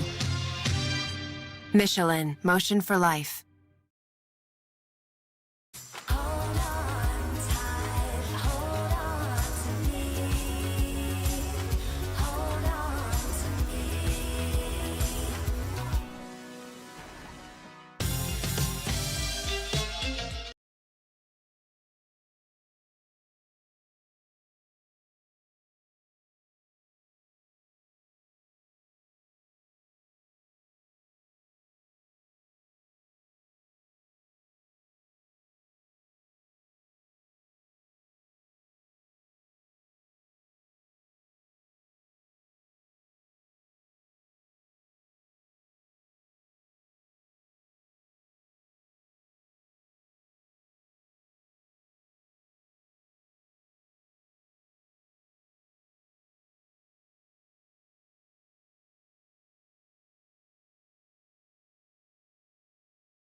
cup of tea that's cooling down a little bit now. And thank you very much to Ness Highland Catering from Inverness, David McDougall and family who are looking after not only us but also looking after the riders and also some spectators as well with the Ness Highland brand out there in the field. I don't know where they're based today, but yesterday they were up at the famous Achnacari house where you have the Clan Cameron Museum. Exactly. Place I've never actually visited, but it's on my list now. My list of visiting places. So the Isle of Man. Well, the Isle of Man would be a big one, yeah. Sammy Miller's Museum down at New Milton in the New Forest. I quite fancy doing that. I'm hoping to get down to him in September. Been there? You did go with it? No, I've never been. No. I know what he's got. I've seen all the bits and pieces of it, but yeah, Sammy for several years has been keeping plugging away. Come down and see us. Come down and see us. So I thought I was actually going to get down last September, but something cropped up and I couldn't go. And so hopefully this September, maybe after the Paul Proboscis Memorial Trial we're on up at Inverness, I'm going to be able to go down. But it's so far away, I really would prefer to fly down to Southampton, get a hire car, go across and see Sam and also see my mum's cousin who used to work for the big petrol company, Adja, Ian Leggett. He's in his 90s now and he's quite a character. He's still running about in a Porsche. Because of the work in the oil industry, he was always had a few bob to himself. Yeah. So that was my mum's school cousin, so he's about 94 now. So I need to go down and see him as well down at Eastleigh. I've been sort of watching some videos about Sammy in his workshop there and the guys he's got. He doesn't stop, he's got so much input into it, wouldn't he, as well? He's got on his dope, because I know all about it, I need to be there. Another Day in Paradise is on his door to his workshop, and his secretary, Sharon Bobsteed, keeps him right. She's on the social media.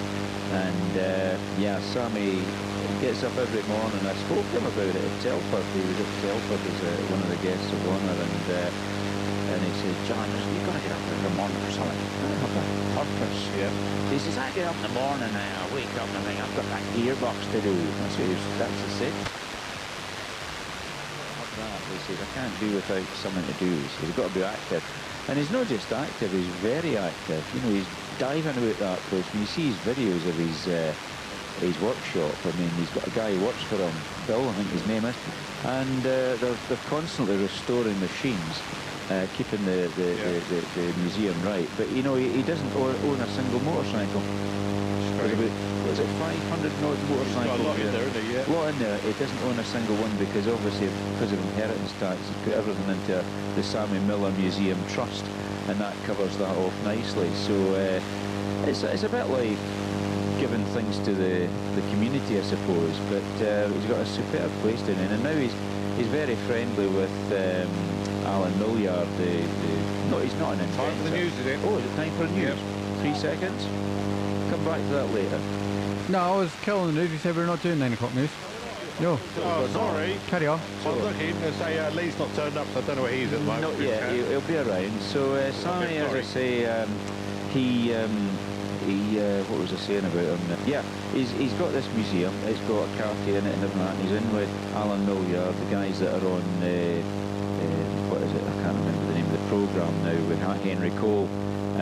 Very good mechanic, obviously builds his own bikes, you know, converted a 4-cylinder or 6-cylinder, he's got all sorts of weird things. He's got this fancy old bike, well it's not that old actually, but he built this bike in an older style called the Flying Millyard, and very interesting character, you know. When you see him on the telly, he comes across as a wee bit wooden, you know, he stands there very still and doesn't move around a lot or doesn't wave his arms about like I do, but very intelligent guy and knows his stuff. So I almost met him actually in February at the Telford off-road show, and Cole and Alan were standing in one of the stands. They were flogging some stuff off at the Auto Jumble, but just as I was going to go and speak to Mr. Millyard, the camera crew came in. Yeah. And of course when camera crews come in they just take over for the television. Yeah. So they push everybody out of the way, believe it or not, and start sticking microphones in people's faces and things like that. So I thought, not a good time. And of course the show it's one of these shows that I do a lot of talking with people, and I don't only see a smidgen of the show during the weekend, and I never got round to that stall again to maybe try and meet him, because I think he'd be a very interesting character to talk to. No, absolutely. You listen to Ferme Radio. It's the coverage of the Scottish 6 Days Trial. It is Wednesday the 6th of May. It's great to have you with us wherever you listen to us around the world. Now, you do want to get in contact, there's many ways you can do that via the studio. That's 01397 706 100 on the phone. Exact same number for the WhatsApp. Again, that's 01397 706 100. Studio at nevisradio.co.uk for the email. Get us on Facebook at Nevis Radio Official. Give that a wee like when you're there. And if you want to see what's going on, you can check out youtube.com/Nevis Radio Official. Got a live feed up there with a chat box as well. And it's lovely down here, lovely loch, reflection, the hills, it is stunning. What a setting, what a setting for it. It's quite a nice morning, so I hope it stays like this, but I don't think the weather's it's turning into that good. Tomorrow, yeah, but tomorrow it comes in. But at the present time, it's sitting at just under 12 degrees centigrade, so it's not too bad. You could say you're buzzing for it. Sorry? You could say you're buzzing for it. I'd like to say that. We would like to apologise. We are aware of the issue. Yeah. I think we're stuck with it today, but I've got a bit of an idea, so we'll try that after 11 o'clock. Okay. Did you manage to contact who we were speaking about earlier? No, but I did a lot of reading and everything points to the same thing, so we're going to try that first before I go plugging everyone else. It seems to be clicking in and out now and again. I know we're talking live on air, but it does seem better at times. A bit random. Yeah. Very random. But so we're looking at 197, rider 197, just going up the start ramp right now. Yeah. He'll have his... That's Joe Collins from the Neen Valley on Abita. You see, that's what's happening. So if you want to get in contact, do that. It'd be good to hear from you. We're here till 11 o'clock. I guess we need to do the weather now and a tune. You can choose a tune sign. All right. I'm not really organised for that. I know you're not, but I'm trying to give you a bit of time, you see. Oh, okay. I see, I'm trying to coordinate other bits too. What we got? What are you doing? Was the bacon roll nice? Is David gone now? Yes, yeah. Bacon was lovely. I must admit, I needed that today. That was much needed. Pick a tune, pick a tune. I'll play it the other day. I'm going to play it again. Milky and Mulgar, because it just got a nice feel, nice factor to it. Very good. Do that. Anyway, right. So we got leaders coming in, so we'll do that. Come back to us in a couple of minutes' time then. So do your tune. Yeah. Do the weather first. Are we doing that? Yeah, we'll do weather. Right, do the weather. Then we'll come back to Lee. Cool. So we're doing weather and back to you. Is that the plan? Yeah. Yeah, I'll wander over you. We might do that. That's okay with you while Lee's in here. So while you're doing the weather, I'll wander over that way as well. Okay. Today's weather on Nevis Radio, brought to you by Thistle Access. Sunny spells, we will be quite cold to start. We're turning rather cloudy throughout the day with patchy rain arriving in the west but staying dry towards the east. Temperatures getting up to around 12 degrees centigrade. Tonight rather cloudy with a few bands of showery rain. This will spread northeast. Some drier and clearer spells will then develop during the rest of the night. Freshly southerly winds and the temperatures down to 4 degrees centigrade. That was today's weather on Nevis Radio, brought to you by Thistle Access. Actually, if Lee wants to come over here, we might do it over here because the camera's on us over this way right now. So, do this live. I'll chuck me bacon roll under there before on the floor. Yeah, it's just while the camera's here. So, Lee Bremner, how are you doing, my friend? Clerk of the course for this week? Are you on? Are you on? No, there it is. Oh, that one. There we go. There's no light on it. You're on now. So far so good, I hope. Nerves are starting to settle a little bit. What was this, hump day, I think is what they call it. It's over the hill, is it, or something? I don't know. Yeah. But feedback so far positive? Yeah, I've not had any real negative feedback. Few comments, constructive criticism I'll call it, and I'll take it on board for going forward.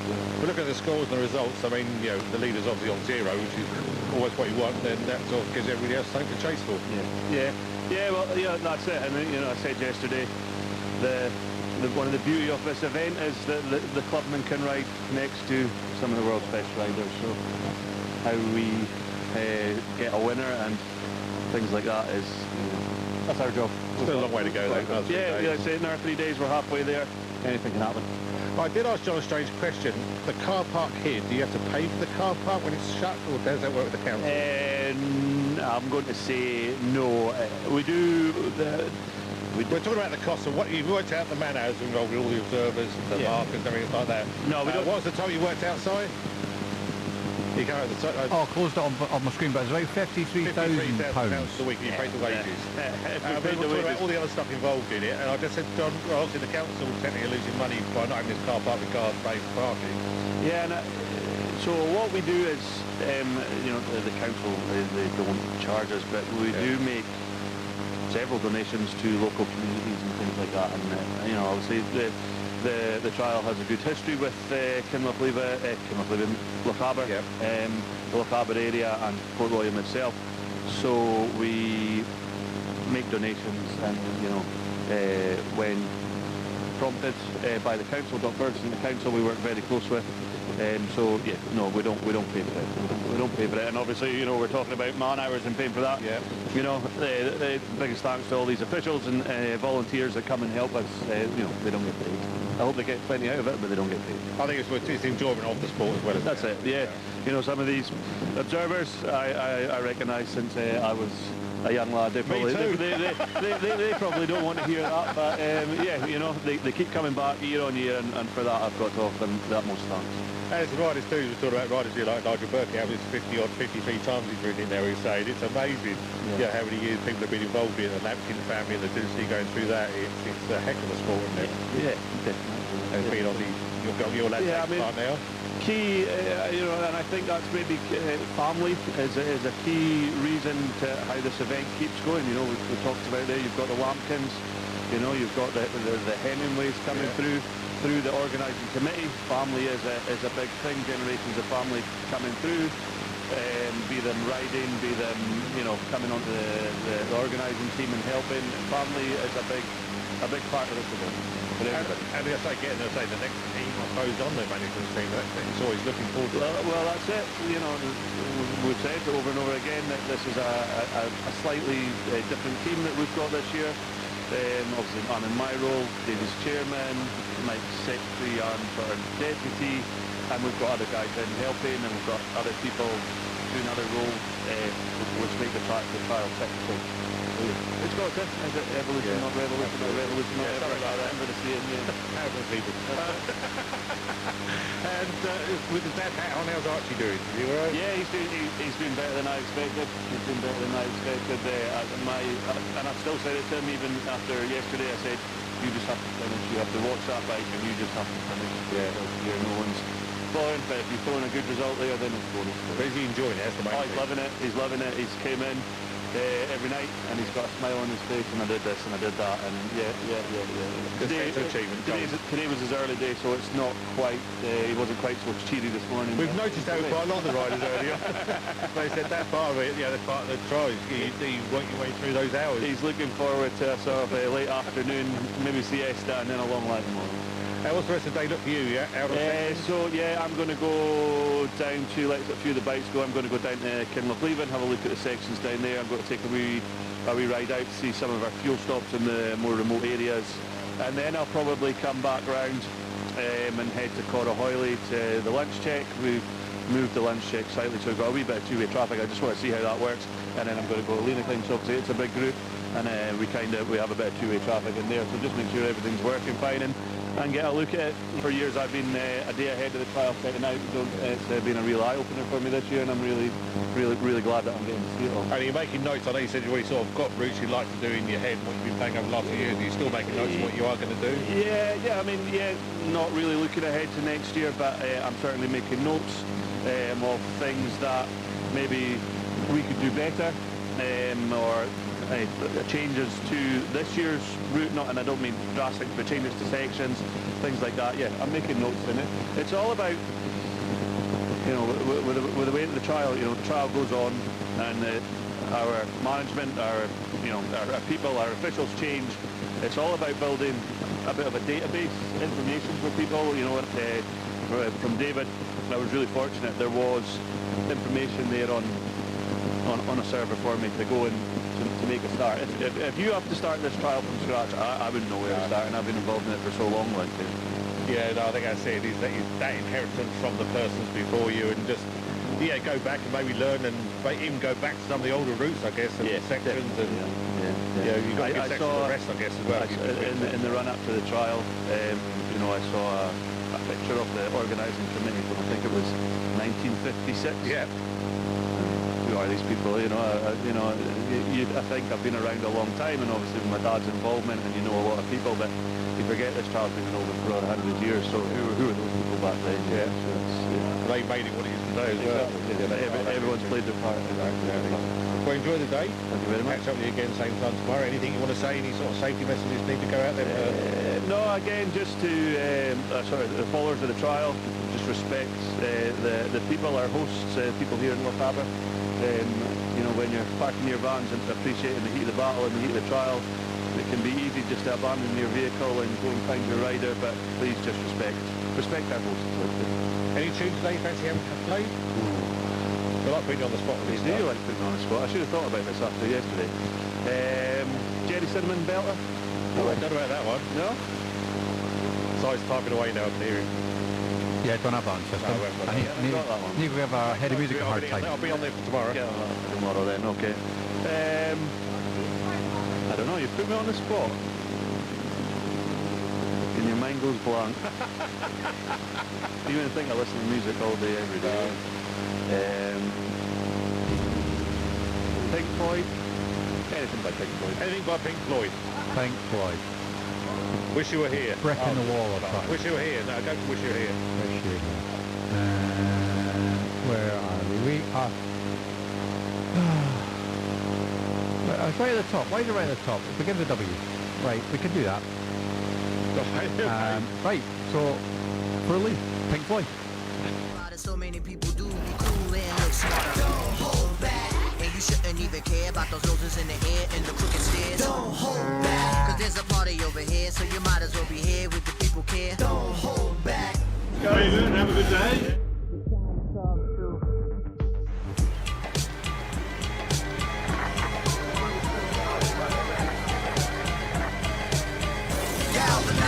Trajectory and balance look good. You confirmed to go for orbit. Over.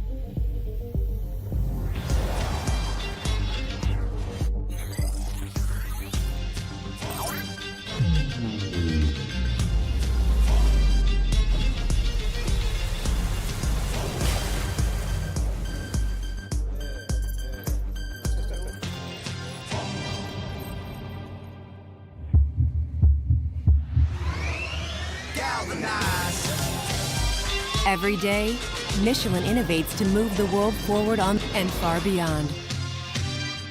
Michelin, motion for life.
so I make it harder. Don't hold back. If you think about it, so many people do be cool and look smarter. Don't hold back. And you shouldn't even care about those roses in the air and the crooked stairs. Don't hold back. Cause there's a party over here, so you might as well be here with the people care. Don't hold back.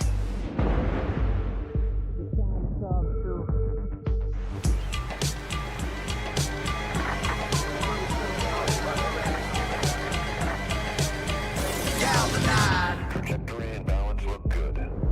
You confirmed to go for orbit. Over.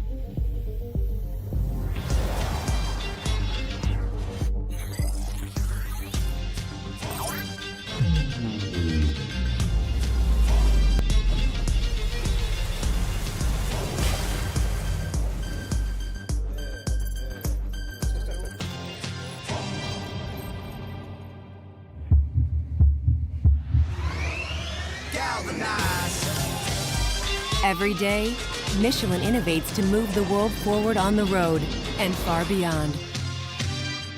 Michelin, motion for life.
This is day 3 of the Scottish 6-day trial.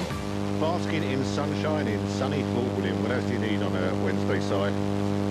No buzz in my ears. Yeah, that'd be quite nice, wouldn't it? I know you're working on it. Yeah. I say, if you're listening and think, oh, that's really annoying, can I say, we are sorry, right? We're stuck with it. We've got some plans to try and resolve it today. We don't like it either. No. It's not what we're trying to achieve. That's new, to be honest. Yeah, it's not our intention. It's not what we're trying to achieve. This is not helpful, but working on it. That's all we can do. But it is a very small team. I think we do reiterate that we're not one of these big multinational TV stations or radio stations which have got tens of thousands of pounds to throw at stuff. And yeah, it's one of those annoying things. Until we go live as well, we can't sort of test it to its full extent. And no. We knew there was an issue yesterday which we thought we got sorted. But today it's just doing our heads in. Yeah. But we're trying. We're on the phone. We're Googling. We're on it. So and thanks for everybody behind the scenes. Again, all volunteers and people, local businesses and people we know trying to get their information, test their brains and sort it out. See what we figure out. Yeah. That's what it's about. John's disappeared. He's behind me somewhere talking to somebody, I think. Yeah, there he is. Daydream. He's gone there. Robbie's out. We've got Lee Bremner's name up on the thing for some reason. Don't know why he's still up there. But maybe I could be Lee Bremner. To be fair, we're having problems with everything today. Today's just not our day for this. Look, it's Wednesday. It's a lovely day. Sun is coming out. Riders are happy. There's lots of banter going on. Good. Robbie's out in Parc Ferme. He's got the camera close on a bike there, the TRS. Rider 232. He's getting his stuff sorted out. Looks like he's taking his back wheel off to get a new bit of rubber on that. So it's all happening, and that's what we sort of see quite a lot. And it's just out to the side of our studio here in Parc Ferme. It's a good place to be. We're not in the middle of the action like we used to be. No. It's a bit quieter. It's a bit safer. And it's a good setup now. Which is what it's about. And if you do want to get involved with Nevis Radio, you like this live broadcast stuff and fancy working a bit of camera or behind the scenes on the technical mixing side, which Dan does in there, then do get in contact with certainly with you, Si. Or maybe you have experience how to remove earth buzz. That would be nice. If you're technically minded in that sort of stuff, then you just join the band of merry men and ladies who sort of are involved. That's it. All you got to do is drop me an email, sy@nevisradio.co.uk, and you can be part of the team. The chaos, organised chaos. It is organised chaos, so when you do these things, I know we've got the Clipper race coming up in a few weeks' time, haven't we, as well? That's going to be a huge one for us. That's going to be in July, that's going to be more of this, so we're going to get that buzz fixed by then. One way or the other. Yeah. But that's going to be a huge event for us down in the open area, isn't it? Yeah, pretty much. It's going to be similar to the trials in the sense of we're going to have live video, live audio at the same time, at different times, but we've also got recorded video, recorded audio, all be pushed together and everything else, and we've got events going on in amongst all that as well. It's going to be 10 days of hard graft from ourselves, but we'll be putting the effort in and doing what we do in the open area for Clipper in July. That's another world sport there. That's the leg to come here. Then I heard they go down to London, don't they? Is it the last leg? Yes, from here to Portsmouth, I believe, but we're coming from Washington and Tobin, I believe. Yeah. So I know I've been lucky enough to chat to them a few times, so they come into the area there, and yeah, so an amazing thing, an amazing sport to do. I've never really fancied being at sea for days like that on a yacht where you've got little control. I kind of like the idea, but I've seen some clips and that changed my mind quite quickly. Not clips? Yeah, Clipper clips.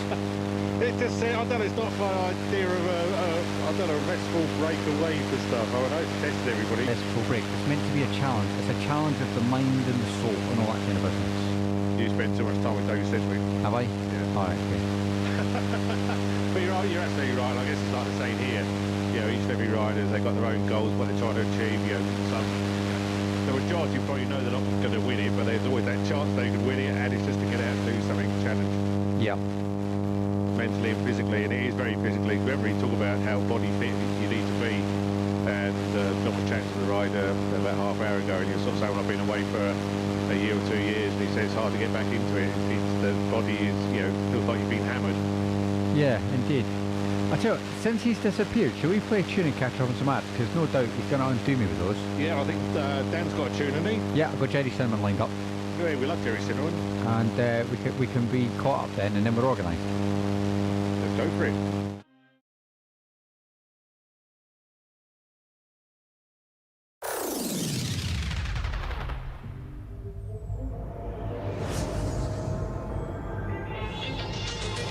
Don't hold back, cause you woke up in the morning with initiative to move, so I make it harder. Don't hold back, if you think about it, so many people do be cool and look smarter. Don't hold back, and you shouldn't even care about those roses in the air and the crooked stairs. Don't hold back, cause there's a party over here, so you might as well be here with the people care. Don't hold back.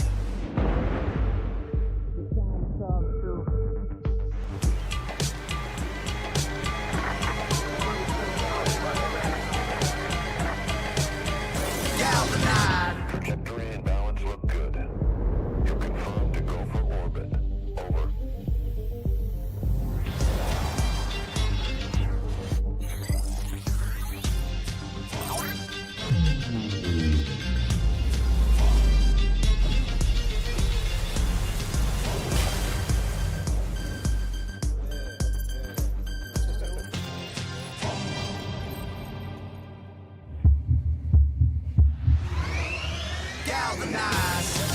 Every day, Michelin innovates to move the world forward on the road and far beyond.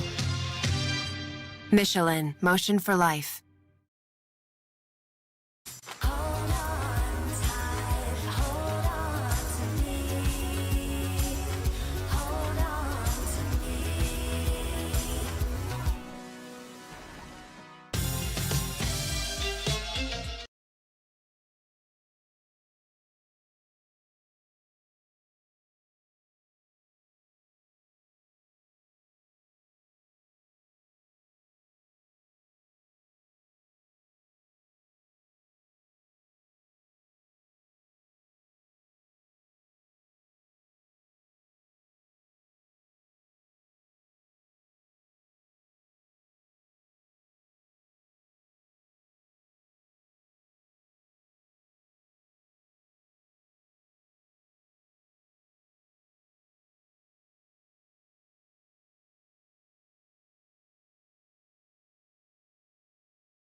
cool, so I make it harder. Don't hold back. If you think about it, so many people do be cool and look smarter. Don't hold back. And you shouldn't even care about those noses in the air and the crooked stairs. Don't hold back. Cause there's a party over here, so you might as well be here with the people care. Don't hold back.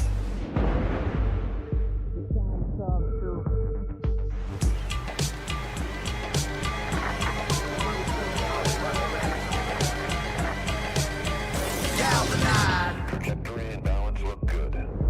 You confirmed to go for orbit. Over.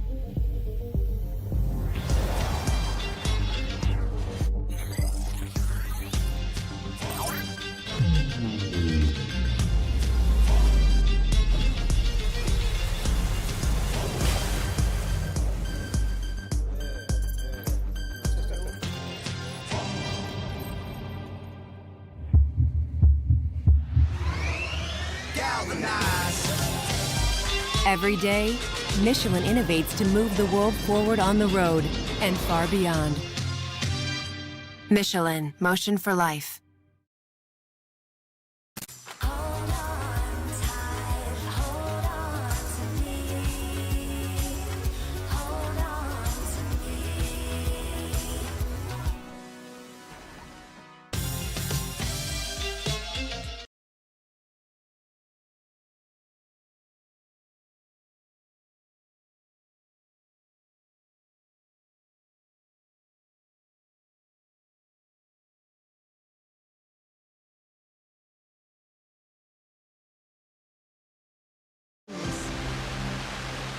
This is day 3 of the Scottish 6-day trial. Day 3 in the sunshine. It is lovely. I've just picked up bricks now, Mark. Yeah, we've been out exploring, seeing where all the power comes down here, and obviously everything's run by generator, and they've got power next door in the secretary's office. We'll be tracking it back to where the main generator is. A lot of There's a lot of cables. Oh, a lot of cables up there, yeah. I just wondered if maybe there's interference coming from there. Don't know, it just stopped there. It did. See, it's got that click, it stopped. Something is going on and off. Hang on, Dan's thinking, what's Dan doing? He had an idea. I suggested Well, I don't know what we he's try done, it. it stopped it. Yeah. He's got his thumbs up, he nearly got his hand caught in the door there. I nearly did, but that was a thumbs up. Is that it then? Is that fixed? No, it's back again now. I can hear a slight hum. Yeah. He's going in there, meaning... There's something either on the side of the wall, he's doing something like that. Yeah. It's a mobile phone maybe, I don't know. Anyway, whatever it is, it's better at the moment. How weird. We'll run with it. Yeah. How weird. Yeah, I don't know what number we're up to now. We'll have a quick look. 227. So that is... oh, heavens. I've gone and plastered that on there. 227. Where are they? It's not Daniel I'm on. I think it's one of the Hemingways. 227, 227. Joe Hiley from the Lancs County on a gas, 227. 228 the next rider by Harry Hemingway, and then 229 Stephen Moffat. So yeah, we're getting up to those numbers now, folks, if you're kind of plotting the day. Spectator sections today, well, the old favourites in there, Linehan, which is up at Anachmore. Do you want to put the route up to in its full entirety, would be an idea? Well, I was just going to explain that there is normally catering up there, isn't there, at Anachmore? They've got a cafe up there. I can't remember the name of it now. Yeah, we can do the route later. It's not an issue. What was I going to say? Yeah, but we just have a quick chat with Michael Brown, who's lying second at the moment on 1 mark. Yep. I was asking him, Michael, how you've not won the trial, unfortunately, but. And he's been second, he reckons, up to 6 times in the Scottish 6 days, which in itself is an achievement for most people. Would be quite happy with that. I'd be quite happy to be the second in the Scottish 6 days, but, you know, these lads want to win. As I've always said, that you don't enter an event to come second, you enter to try and win the thing. So Michael has been very successful as a trials rider, and he's back on gas through John Shutt Motorcycles. And yeah, he's quite happy. He's looking quite relaxed, and he's, as I say, 6 times second place man at the Scottish 6 days, which can't be bad. But he'd rather have been first a couple of times. Yeah, well, you've got to be second on us to appreciate how good first is. Well, absolutely, absolutely. But he's there in second position on 1 mark. But it's amazing how just losing a couple of marks puts you right down the leaderboard. It's quite daunting. But as I say, this is only the Wednesday we're coming up to now, so we've had 2 full days of trialling gear in Lochaber, in sunny Lochaber as it is just now, and it's really nice. It's up to 11.3 degrees now on Wednesday the 6th of May, the 3rd day of the famous Scottish 6 days, which has actually been on the go since 1909, although the club claim it from 1911 when they first started running the event. And it's an event that, whilst it's centralised in Fort William now, 50 years ago it used to start and finish in Edinburgh. It started at the Gorgie Cattle Market, which is called the Exchange now, and finished at Blackford Hill most years at the stop and reason, the final machine examination. In 1976 the final machine examination at Blackford Hill was in, but then the riders rode all the way back down into town into the Gorgie Market for the final machine examination, and that was the very last time that venue was used for the Scottish 6 days trial. Now it was moved up to Fort William purely because they couldn't get accommodation in Edinburgh because of the gathering of the clans. And the same thing had happened in 1966 when Sid Lampkin won. They started it in Edinburgh but finished it in Fort William, and it was because the gathering of the clans had taken place at the final Saturday, and you just couldn't get accommodation for love nor money. It goes like that, doesn't it? It does happen. Well, these big organisations, big events can take over, and it's a changed days. I mean, the funny thing was, when I asked my father, what did you do in the Scottish when you started in Edinburgh, finished in Edinburgh, but you spent half the week or most of the week in Fort William? He said, quite simple, you had to pack a suitcase. His was a wooden one that he got in Germany in his national service, and you packed your little suitcase and you took it into Gorgie Market on the Sunday for the way in, along with your bike. So you had your suitcase on the tank, took your bike into Gorgie, took the suitcase off with a label on it, and that went into a cattle truck. All right. And that cattle truck drove from Edinburgh to Fort William. Wow. And then they distributed the suitcases to whichever bed and breakfast or hotel you just throw them out the window when they come home. Well, that would have been a way of doing it. But actually, it's turned full circle, because when you go to guest houses now, you have these vans that come in that are taking the drop-offs, the drop-offs to the baggage for people who are walking the West Highland Way or cycling or whatever they're doing. And yeah, that's what they did. And then, of course, you had your suitcase all packed up on the Saturday morning, back into the centre of town here, where there was a cattle truck, and that took your suitcase back to Edinburgh to the finish, and then you took your suitcase home or whatever. But it was a bit of a nuisance for the Fort William guys. We were in the Highland Club to start with, in their own Lochaber and District Club, because the likes of Ron Thompson, Ali Bate Cameron, Billy Munro, Billy McLean, all these guys had to ride down to from Fort William to Edinburgh with their suitcases on the tank of the bike, and then come all the way back to Fort William on the Monday, and then on the Saturday ride all the way down to Edinburgh, pick up your suitcase and ride back to Fort William. And a lot of them did it in without cars and trailers. It was all done with the one bike. Yeah, it's quiet again, isn't it? It's the sound of silence. Oh my goodness. No bzzz in the background. What happened there then? Well, Dan come out and move saying, but I'll tell you what, you're listening to it on your radio, or even watching it on your tablet, whatever you're doing. We've got it plugged into our ears. You guys keep talking, because we're figuring things out. No, I don't care. It's just nice. This is it's like water torture, isn't it? It's a wee bit. It's just you do get used to it, but yeah, when it stops though, you feel when it stops, you go, weird. what happened there? Something's missing in your life. We're about 38 minutes past 9 o'clock. We've got a gentleman coming in who's doing a bit of a tour of radio stations at the moment. He's doing a podcast and YouTube channel. Okay. So he's going to come in. He's an ex-Bay City roller. All right. And I've spoken to him a few times on the phone. He's making his way to the Spinbridge area right now, heading up to West End Car Park. So was he in the group? Yeah. With Woody and what's his name?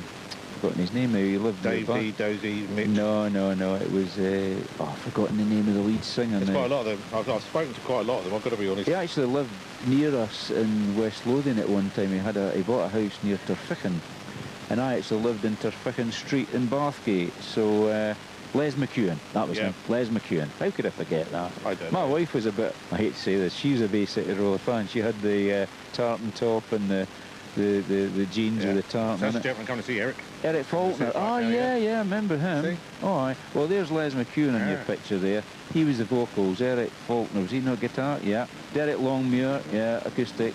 Alan Longmuir, I think they were brothers, weren't they? Yeah. Ian Mitchell, Stuart Wood. That's Woody. That was Woody, the one old they called Woody, Woody. Yeah. So a band with a lot of history, obviously. Some good, some not so good. Oh, there was a lot of, well, not so much the band, but their manager was Yeah. a bit of a strange character, Tam Payton. So, yeah, it'll be interesting. Is he coming in? He's making his way here right now. Is he going to the gonna head off station? No, he's coming here. He's coming here? Oh, it'll be interesting. He's on his way. I've just I've never messaged met him. a Bay City roller on. I've just got to put out, if my wife's listening, one of your Oh, no. heroes is going to be here today. We don't want to throw She probably can't remember him, because she's I don't know what you want worse to throw at him, but... names than I am. So, but no, before I met her, she was, I said, did you ever? I said, you didn't have one. Oh, yeah, I did. She says, I had the, she didn't have the bother boots, but she had the tartan top. Definitely. I know that. Tartan knickers there for a moment. Nah, I didn't know where that was going to go, but, you know. But, you know, it used to be when the schools were out, you know, they'd all gather round about Turficking because Les McEwen and his parents lived at Turficking, a wee village in West Lothian, and they all used to stand and hope that he would come out. And I think I actually saw him once. He had a Jensen Interceptor. Yeah.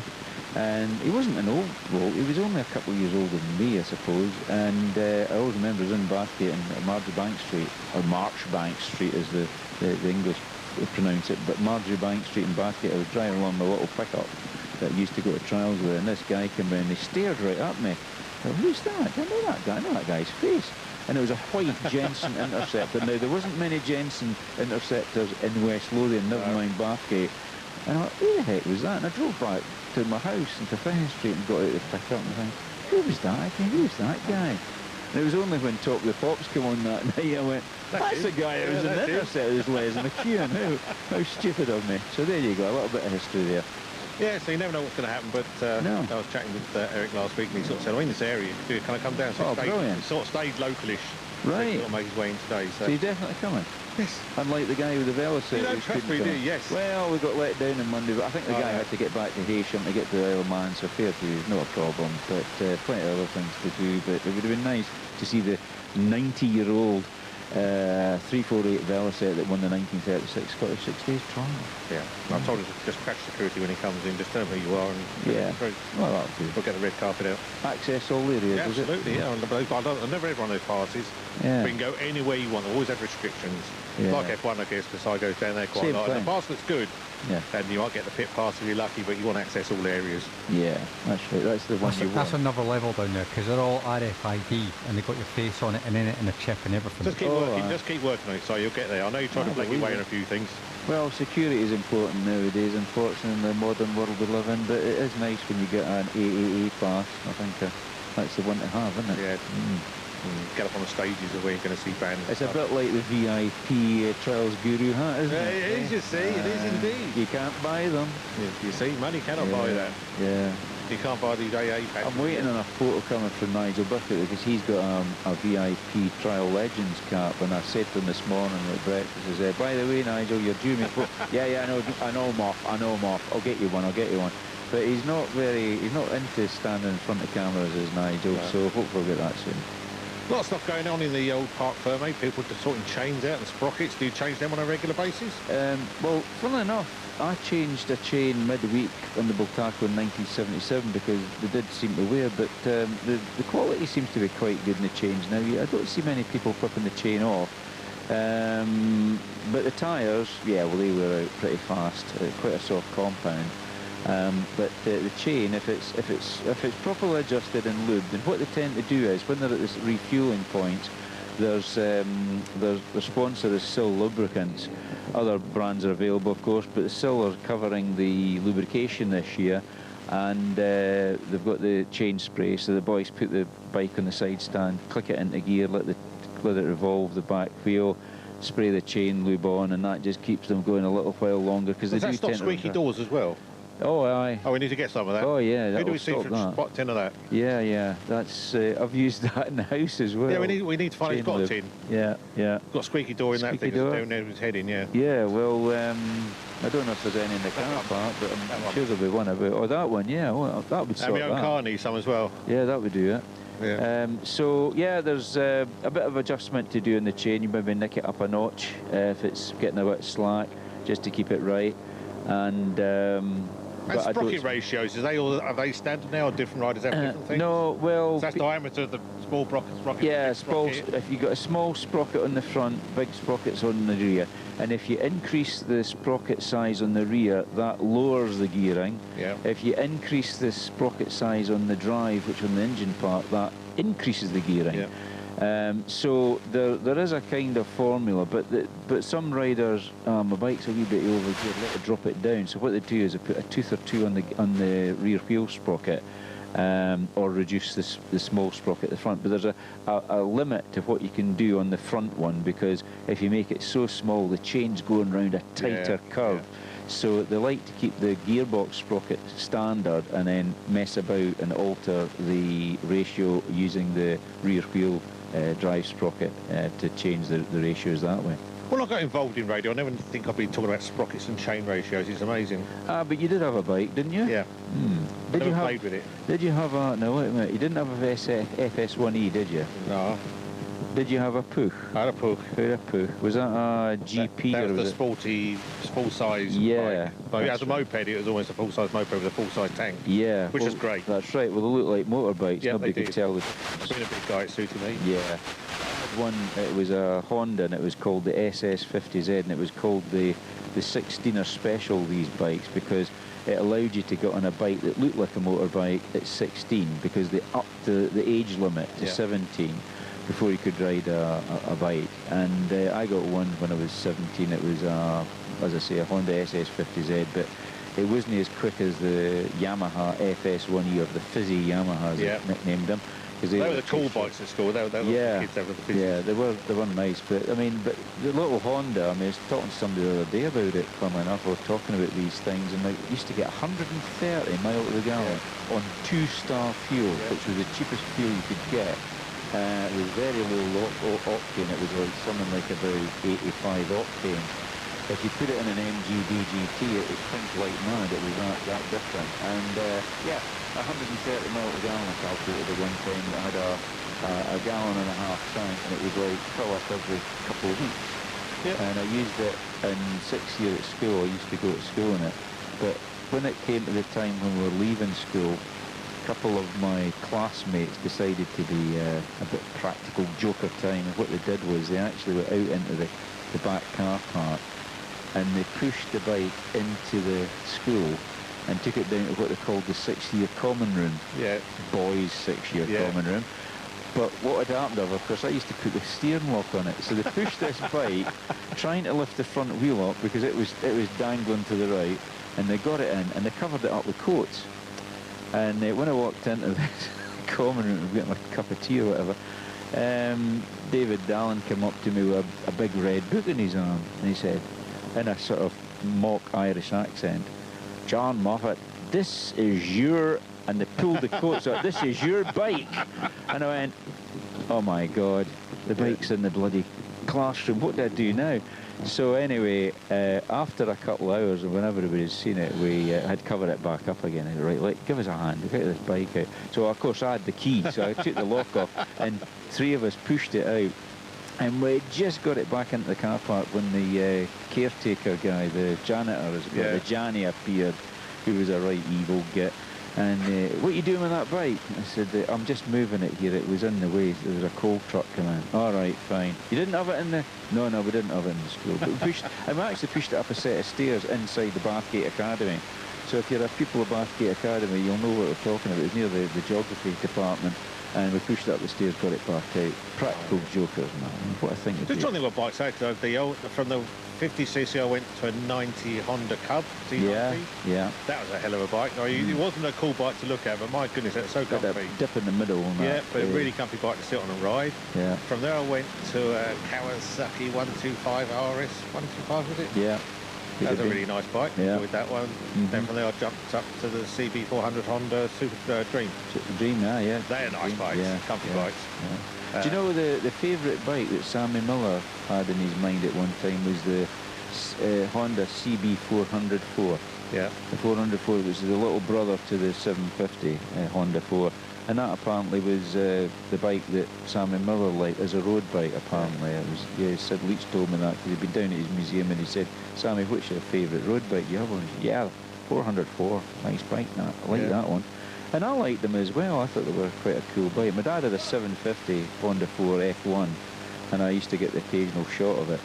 And took it for a run between Whitburn and Bathgate one day, and noticed when you touched the white line, it sort of, you felt the bike flexing a bit.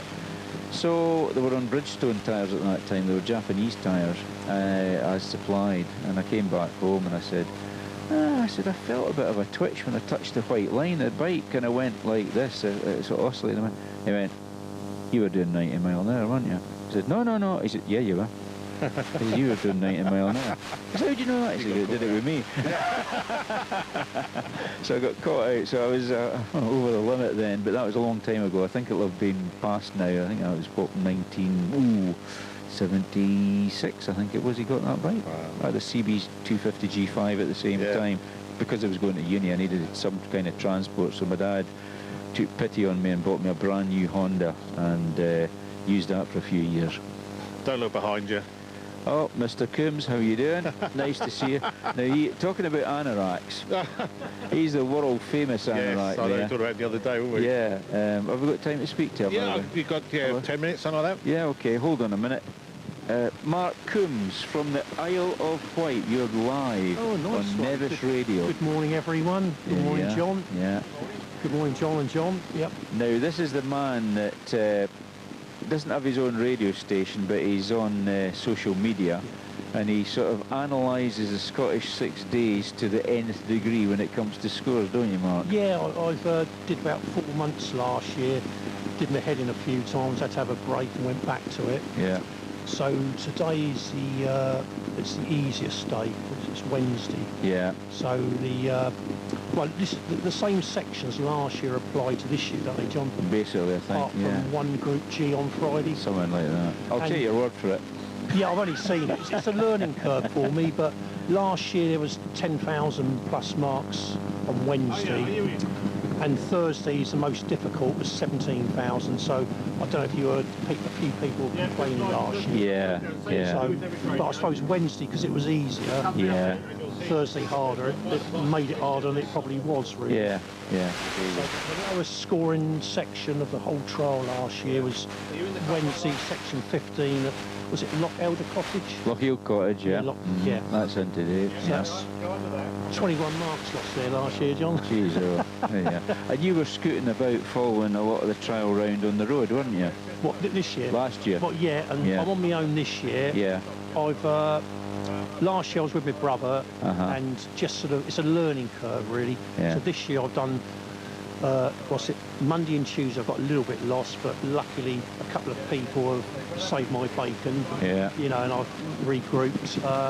So yesterday I went to sections, White Bridge and Arcade. Oh yeah. Just around the corner. Yeah. So I saw those two. I write down all the timings and all the information, so how long it takes and how many miles to get to it. So then I know for next time. Yeah. And then I played it safe and stayed there. And then, what's it? It's spelled L-E-A-N, Lineker? So, do they go there twice in a week? Yeah, they've been already, but they're going today, and that's up at the Nevis Range Ski Centre. I'm going there later as well. Yeah. So I'll go there. So, because I know Pipeline and Lincoln. Yeah. So that's me for today. Yeah. And then hopefully I'm going to, tomorrow there's over the Coram Bridge. Yeah. I'm going to try and, I'll try to learn a new section and play it safe. So 2 or 3, get as much live going. Yeah. And then basically that's it really, John. You're taking videos and stuff? Yeah, I am, yeah. If I can get live, I'll do live. Or if I can, otherwise I'll take some videos. So mainly I've got all the lives at the moment. So I've got my battery pack. Good man, good man. So, now tell us, the Isle of Wight is that little dot below Southampton, isn't it? Correct, yeah, it's a little island. Island, not as big as Jersey. Or is it bigger Oh than no, I Jersey? think it's bigger than Bigger than Jersey, is it? Yeah. If you haven't been there, I haven't been there. No, it's about, what is it, 25 by 15 miles? Yeah. So it's diamond shaped. That's right. So 25 Yeah. by 15. Got 15. And it's got a ferry. A ferry, yeah, well, at least two. So White Link and Red Funnel. Yeah. It's supposedly the most expensive ferry in the world. I There didn't you say go. anything. No. And of course you've got a couple of good trials riders that come to the Isle of Wight. Alan Stay. Yeah, Alan Stay, yeah. And his son Chris Breen, Chris yeah, Stay, Chris and Stay. George Gosden. That's right. So I heard George has got a new beta. So I think he's... They're playing a different game now, John. They've got families. Yeah. So it's not quite the same. George is, I think, he's doing the British Championship this year. He's going to have the odd one, so that's all I really know. One of your fans is just behind you right now, Jack Dance. Hello, Jack. Nice to see Jack you, mate. Dance. Yeah, yeah. He's riding for Gas, Yeah, John yeah. Shutt. Nice. And he's a follower of Wolfman. No, son. He is. Jack comes over to do a teaching for us. That's finally. right. That's right. So for trial, my brother's got a trial zone going. Yeah. So Jack comes over, kindly teaches the youngsters. That's right. He's brilliant, like a patron of the club or whatever. Yeah, and he's like- involved with the trials tube Yeah, no, guys as brilliant, well. brilliant, It's good, isn't Jack, it? yeah. Now you've also got your alter ego known as Wolfman, Yeah, sorry about that, ladies and gentlemen. who's quite entertaining. Got the old click thing. Yeah, What do you yeah. call it? A lobster or Yeah, something like I that. don't know what it is really. Yeah, mate, something like that. And of course the glasses, sometimes the hair, the Yeah, yeah. See You Jimmy hat, and the wolf gear. And it's quite entertaining. Some people wonder what the heck it is, of So course. do I, mate. Yeah. But it's just a bit of a wind-up. When I first saw it, you were taking the mickey out of me at one point, and I went, is this guy being serious Sorry, or what? mate, I didn't But it was just a bit of a bit of fun. But it was sorry, good. mate. Can I, before I forget, do you know a rider called Santi Sola? Santi Solar, I've heard of him. Yeah, aye, he's on my Facebook, yeah. Oh, is it? Yeah. Aye, Santi Can I Solar. mention something about Santi Sola? You can say something about him, I suppose, aye. You know, like it's only to do with Lockheed Cottage. All right, So Lockheed I can paint the Cottage. picture of, as I said, Lockheed Cottage is a snap coming up. So the easiest section of last year, Wednesday, section 15, the lads were going for their longest cleaning run, which came to 170. Right. Who spoiled the 170? Santi Solar, right, okay, that's it. Because I wondered if he was a relation of Manuel You know, Soler, I thought that, yeah. who was the Bultaco work Yeah, rider yeah. who was part of the family. But yeah, the Solars are related to the Bultos. And I often fancy sending a message, say, look, are you any relation? Because the surname's very similar. But of course in Spain, they put their middle names at the back, right? yeah. So, what was it now? Manuel's father was Juan Soler, but his full name was Juan Soler Bulto. But in our country, it would have been Juan Bulto Soler. The way that they do it, it's strange. But it's the mother's name is your middle name in Spain. I think that's how it works. So Manuel Soler was Manuel Soler someone else, which his mum wasn't a Bulto. And so his uncle was, no, let me get this right, was it his cousin or his uncle? Was Oriol Bulto, but he's Oriol Puig Bulto. So the Bulto is at the end, so he was of the Bulto concern, you know, but they're all related, they're all cousins and John, things you like know, that. like yesterday, It's like the Lampkins, there's hundreds of them, you know. Cameron Hill. Oh yeah, So Cameron I Hill. was at Cameron Hill, that's the first one I got to, looking down. Yeah. You know that, Christ, doesn't he look like Carlos Casillas? You know, like, turns out it's his brother. No, his son. Is that his son? Was there a son, Per? P-E-R-E. Perry, which is Peter. didn't Peter realise. Casas. And you know what Casas stands for? No. It means houses. Houses, yeah. Charlie Houses is his converted name to English, if you call him Charlie, but it's Carlos or Carlos if you're Catalan, you see. So, but he's generally known as Carlos Casas, but in Catalan you're Carl, C-A-R-L-E-S, but it's Charles Houses. Oh right, yeah. Because Casas apparently means house in But Spanish. I spoke to Pierre's. Yeah. Because I was sort of Because in the programme, I think I got the number wrong, and then they're on different bikes. Yeah, well, 50 was Carlos, but they moved him up to 8 to be beside his son and somebody else. So I was confused on Monday morning when Carlos was up there. Yeah, it's not right. So just for your results this year, you have to watch that, because in the programme it's different, but just to say, I've noticed that G's Berger, Charles Berger, and Carlos are on the Sherco's this year. Yeah. So they moved from Vertigo and TRS. I don't know why. Just is it a bit of a change round? Maybe people. It's like changing your shirt, I reckon. Yeah, just having have something different. Why not? That's it. Yeah. So where are you making for now? You're making for Pipeline? Pipeline, yeah. I was right at the top. Yeah. Do you know last year? Because sometimes people have a laugh. And you, did you see that thing with Pipeline last year? They changed it to a path.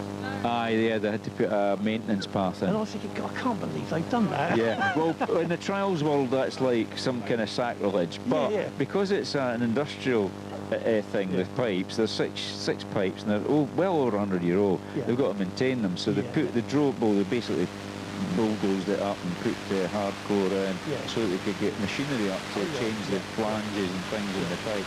Quite technical. But of course it ruined the section.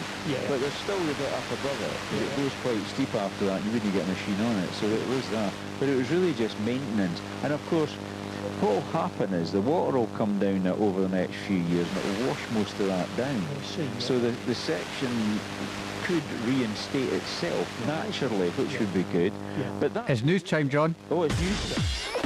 From 96.6 to 102.4, this is Nevis Radio News. The President of the Canary Islands says he'll refuse to allow a virus-hit cruise ship to dock there and has asked for an urgent meeting with Spain's Prime Minister.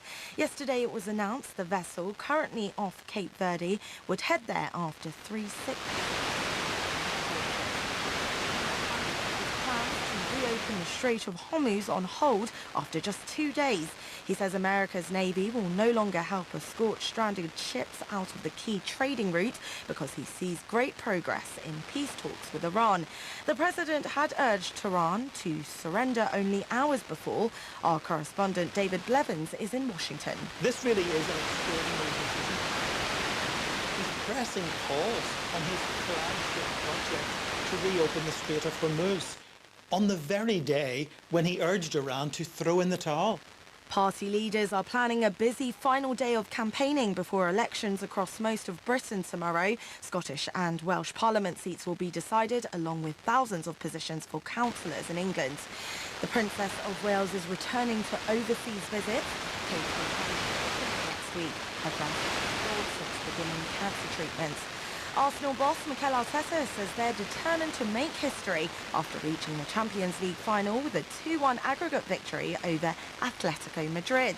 A 1-0 win in the second leg keeps the Londoners on course to be crowned the best team in Europe for the first time. Arteta feels they're close to realising a long-term ambition. You have to be some days lucky, things have to go your way.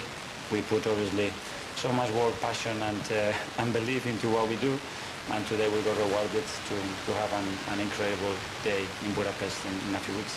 And Kylie Minogue seen on the verge of tears as she discusses her breast cancer battle in a new Netflix docuseries.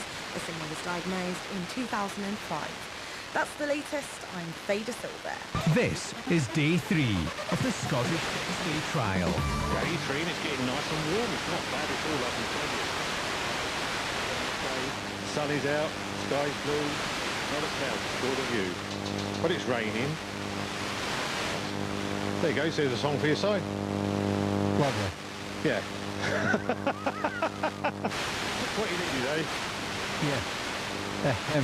I think we're making some progress as to fix the root cause of it. Right, very good. So we're still yeah, we think we know. We're experimenting. Good. Yep. Oh, well, there you go. Live radio. It's great to be with you. It's Nevis Radio. I'm John Weller. John Moff has just gone down to meet a guest we've got coming in, a special guest. Okay. So, it's basically roller. I guess it's not basically roller, really. Yeah, that's the one, the boys one. But wasn't was. Yeah, that was a job. He still does the job, still performs and sings and song writes and stuff, so yeah, he's doing that as well. And then he's coming up to see you at the studio, sort of see that end of it. So Okay. if you whisk up there quite quick before you want to come down here. I was going to say, do you want me to put the smile on and pretend everything is fine in the pub? That's the one. You're having a perfect day. All right, okay. Every play day is such a perfect day. There you go, there's a song for you to play. We can do that, yeah. Well, that's where John's gone. Yeah, we're into the final hour. It's got 3.5 minutes past 10 o'clock. Great to be with you. Wherever you're listening, any name checks to go through that way? Been a bit quiet today? I say it's been quiet. Yeah, to be fair, I've not been responding as quick as normal. Good luck to the riders from Davy Maxwell, who's up watching. Also, I've got an email for a tune, leader of the pack for John, but I'm not allowed to say who it's from, which also means no trying to guess, because I don't know why. But they said I'm not allowed to say the name, just no requirement. Just play the tune. Just play the tune. All right, very good. Is this for the hour, John? Yeah, I'm not organised to play that tune, just I can organise myself. All right. Which version are you going for? The Shangri-Las, is that the one? Yeah, you probably know who that's by. No, it's the email. All right. But we don't know.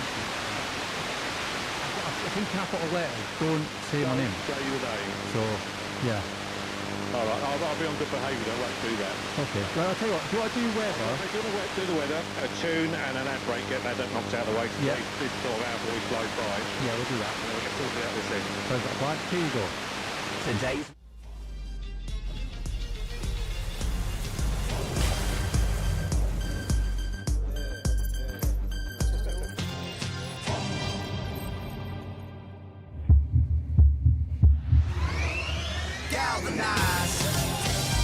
Every day, Michelin innovates to move the world forward on the road and far beyond.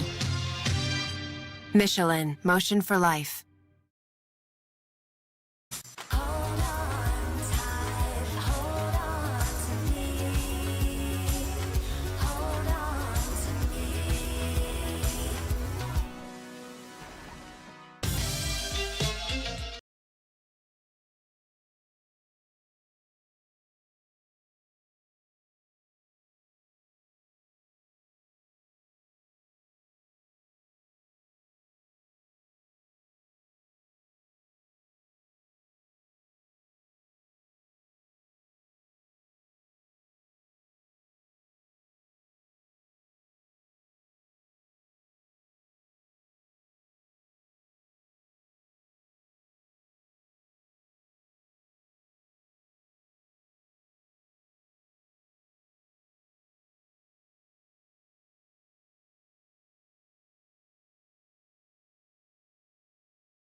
so I make it harder. Don't hold back. If you think about it, so many people do be cool and look smarter. Don't hold back. And you shouldn't even care about those roses in the air and the crooked stairs. Don't hold back. Cause there's a party over here, so you might as well be here with the people care. Don't hold back.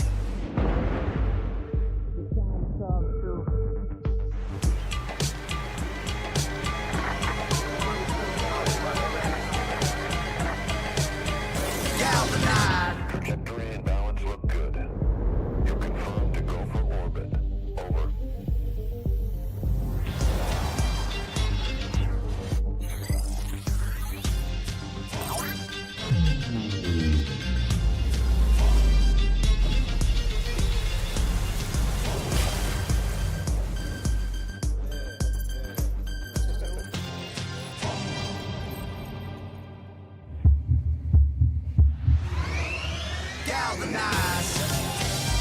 Every day, Michelin innovates to move the world forward on the road and far beyond. Michelin, motion for life.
Autograph hunting. Man.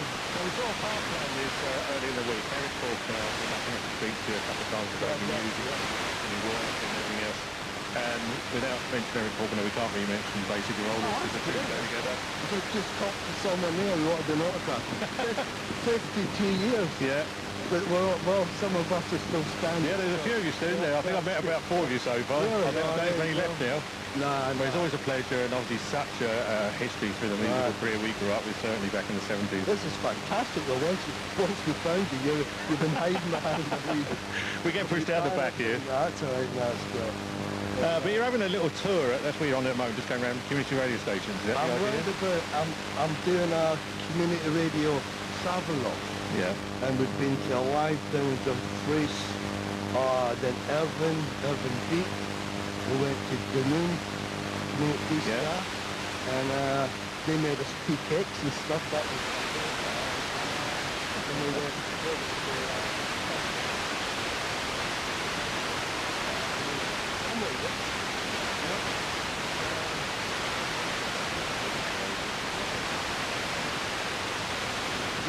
No, they never replied to. I know there was a guy couldn't do it. Oh, right. It was back holidays, so we're hoping this is part one, and maybe I can get some other people involved, because there's over 300 community radio stations in Britain, and it's the last scene that actually talks to real people. Yep. Like the neighbourhood, the whole, and I'm just into that politics. Yeah. I'm just, and I'm not on the plug. I'm not on the promo in a single. Right. But it's been cold. Yes, that was about it. And the first 3 days it rained, and I brought on the summer stuff. Yeah. Shots in my hat and everything, and it's just not happening. No, the further north you go, it's getting colder, I think. That's the trouble. I But know, it's actually a delight to sort of see you in person, because I think I spoke to you around Christmas time. You got a single out of that for you. Yeah, I put one Joyful Peaceful Christmas in it. Because you haven't really stopped. I know you sort of had a few health issues, which you spoke about when I had that video chat with you, and that's okay now? Everything's all good? Yeah, I've been... I felt good for about a year. Good. And about 6 years ago, I tried to do stuff, and I was on stage, and I had a stage here on stage, which made great YouTube. Yeah. And so I kind of stopped, and I had to make sure, because I didn't want to let people down. Yeah. Like book things in, and so now it's great. I mean, for me to doing your own thing. Yeah, for me to get round this. Yeah. For my confidence. Yeah. Is just great. All right. You know? But what we do part 2. Yes. Like in a wee while. Yeah. We couldn't get down to Edge and the Kilcardy and Ferme. There's loads. Are you going to go and see Alex Ames at Kilcardy? Have you been in contact with him? No, well,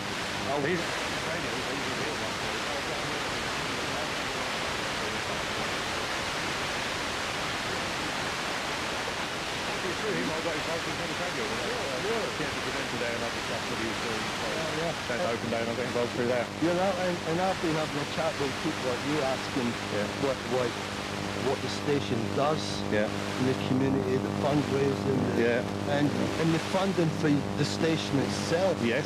Because you got the PRS license. Yep. You got the Ofcom license. Yep. You got the Office Rent. Tell us. Last rentals.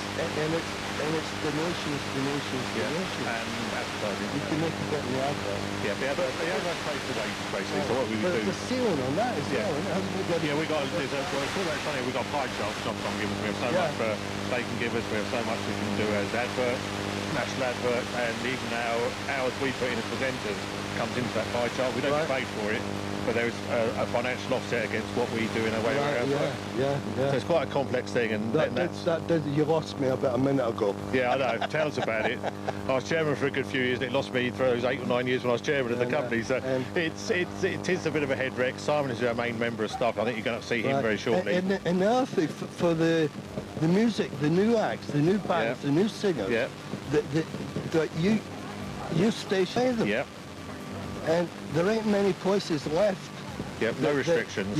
You get the corporate, I wouldn't want any names. No, we know we'll get a lawyers later. Yeah, no. But the main national ones, they've got this really strict playlist that goes on rotation. Yep. And a new act ain't got a chance. No, I know, it's a tough thing. I mean, some people actually laugh about how diverse our playlist is at Nevis Radio.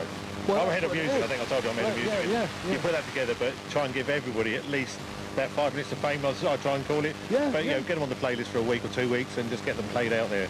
It makes the station interesting to listen to, and the listener gets a chance to listen to the artists they probably never heard before. Yeah. And I'm running around just trying to draw awareness. Yeah. And the work that the stations do, because a lot of times people, and I've seen it in amongst the madness of the world at the minute. And what drives you to do that, though? I mean, I'm not being funny, but why do you want to do that? I'm quite left-wing. Yeah. And my father was shop steward for the Boilermakers Union. Yeah. So I've kind of always had that in the bag. Like I read the Morning Star. Yeah. Which used to be the Daily Worker. Yeah. So that'll give you a clue. Yeah. But and I just see things. I come out to sit, it was at Morrison's down in Hoyton Borders, and there's a guy selling the big issue, and he really looked like he needed a bed. Yeah, you know, and you see people with a hand. I know some of it might be for drugs and that, but help them get off the drugs. Yeah. Just that kind of thing. You know? And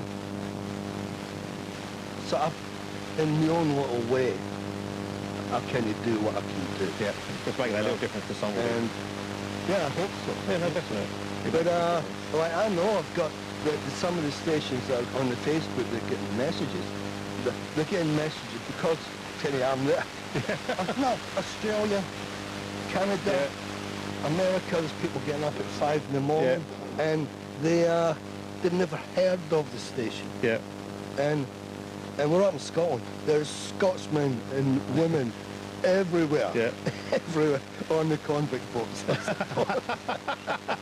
Well, no, when you say that, we just had a woman literally come behind us as you were coming here, Where's the base to roll? Where's the base? Still here. She's behind us, I don't even get on. Oh, there she is. Come here, don't be shy. Come on, come You're going to be in. on camera. Come on. You're camping up locally at the Glen Nevis campsite? Yeah.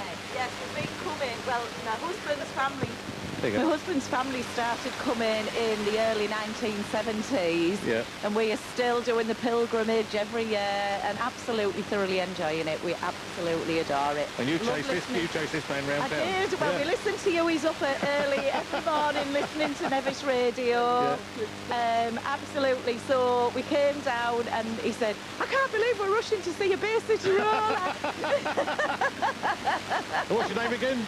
My name's Michelle. Good. Yeah, And the rest of the so- family? Husband name check? Oh, yeah, Neil. He's hiding somewhere gone now. over We're there. going, no, He's you probably can't take her embarrassed. anywhere. Yeah, so Michelle and Neil Johnson from Middlesbrough area. So I've got a couple of shout-outs as well for you to do later, John. If you Do them wouldn't mind. yourself. Well, here goes. To Moira Simpson, who'll be listening at home in Eagles Cliff. Peter and Moira came for donkey's years, and sadly Peter passed away last year. So Right. Moira's sat with all of her programmes from donkey's years ago at home. And then Chris and Ann Simpson will be watching it on the TV, hopefully. So we've got everybody invested. Very good. So absolutely sterling job you're doing. And Thank you. if Si, I hope you get your screen fixed very soon. Yeah, if no, it was he's him. listening. Yeah, he's Oh, listening. that's all right. But no, absolutely fantastic job that you do. John. Great Hang on, weather hang for on. you Sorry. today. Yes, I can see this lady on the screen. She's got the autograph on the card. Hold the card up so people can see it. Well, you want the card held up the right way? Yes, you can see the autograph. No, it's not, the autograph's not on that one, is it? No, the that's the autograph's name in the check. bag. That's in the handbag. Oh, okay. We'll get the autograph one. Yeah, this is the thing. There we go. Turn it around. There you go. That's what we're doing. I'm going to get mine later. Don't you worry. All the very best. Have a safe. There you go. That's all right. Yeah, no, so I've got to get my autograph done soon, I'll tell you. Thanks, Michelle. Checks in the post. Well, that's totally unscripted, and to have that sort of draw, and that you can just make a difference. That's the whole point. I mean, that's the thing. You could do that on the community station. Yeah. And yeah, actually nicked my pen. Oh, But it is. I mean, community radio is a fantastic medium. I saw an interview with someone yesterday, and it was the first interview they'd done. Yeah. Well, I know you have the bug. Yeah. So they want to talk to everybody. It's not easy talking to people, is it? In all honesty, sometimes. Well, it's hard to not make it question after question after question. And it's unscripted. You see what I've got in front of me? We don't script nothing. And it's just to get a conversation happening. And then you do your phone-ins. Yeah. And the community, it's like a voice for people. Yeah. I like people living on their own. Yeah. And it's just nice for them to be a friendly voice. And we get to know the presenter. And Michelle was Middlesbrough. Yeah. I see, really. For a holiday. Yeah, but she knew of But she knew of us because she come up before and heard us. And that's the idea, is just to get it wider. But you're on YouTube. Yeah. You're around the world. Yeah. I would have gone to space station. I would have gone to space station. That'd be cool. Oh, really? I don't have many ambitions. Yeah, why not? I'm sure they can pick us up if they wanted to. I just want to have a shave. Because we've mainly been doing the morning station. And I think we arrived last night. We have to stop for a meal. We haven't had a proper meal for 2 years.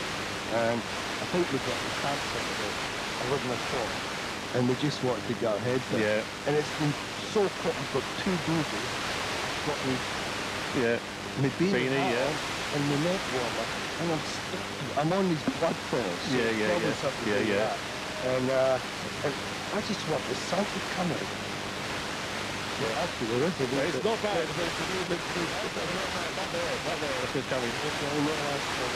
So I'm just having a great time. And it's Kenny Busman's holiday as well for me. I'm going through these little villages.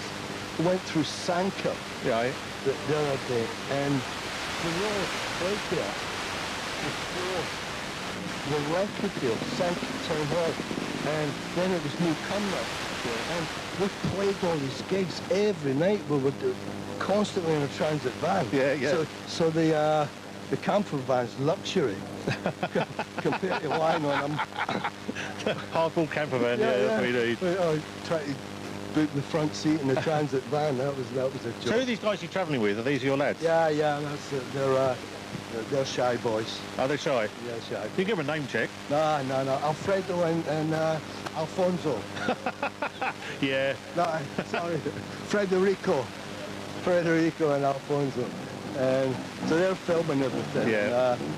I've got to go back and learn how to edit. Yeah, you got to do that yourself? I'll need to go. Yeah, I'll do that. Yeah, have a dabble. I'll enjoy that. Yeah. Yeah, Oscar type. Yeah, absolutely. Yeah. Well, I know somebody can put a soundtrack out. You want a soundtrack to your thing as well? It's called Eric Faulkner. Well, He's quite a good musician. I've taken loads of just shots Yeah. of the mountains and stuff, and you put some music on that, and I'll do a few more voiceovers. Yeah. On what Do you put your posh voice on for that? Hi. Yeah, hello. Hello. So what's future musically looking? I mean, you're always writing, you're always composing, anything to make always it happy? writing. I've got at least 2 albums in the can that I've done over the years. I put a retro album up on Bandcamp, which is electric, because I'm mainly doing acoustic now. Yeah. And so that's electric guitar stuff and real drums and Clem Buck, Blondie's drummer, on a few, and Clem's just passed away. But it's that time of the cycle, you know, and that's what I'm saying. You guys help the next generation of bands and songwriters. And It's stuff. not that, I mean, I always feel that even like yourself, I mean, you've had a huge career, I mean, around the world and that, and then you seem to get pushed away, and I don't see why the more elder statesmen and ladies of music should not be played on radio. No, well, I think the old stuff gets played because it's real. Yes. I mean, these songs where everybody's got the big recording apps where you can record 60 different things if you want. And back in the day,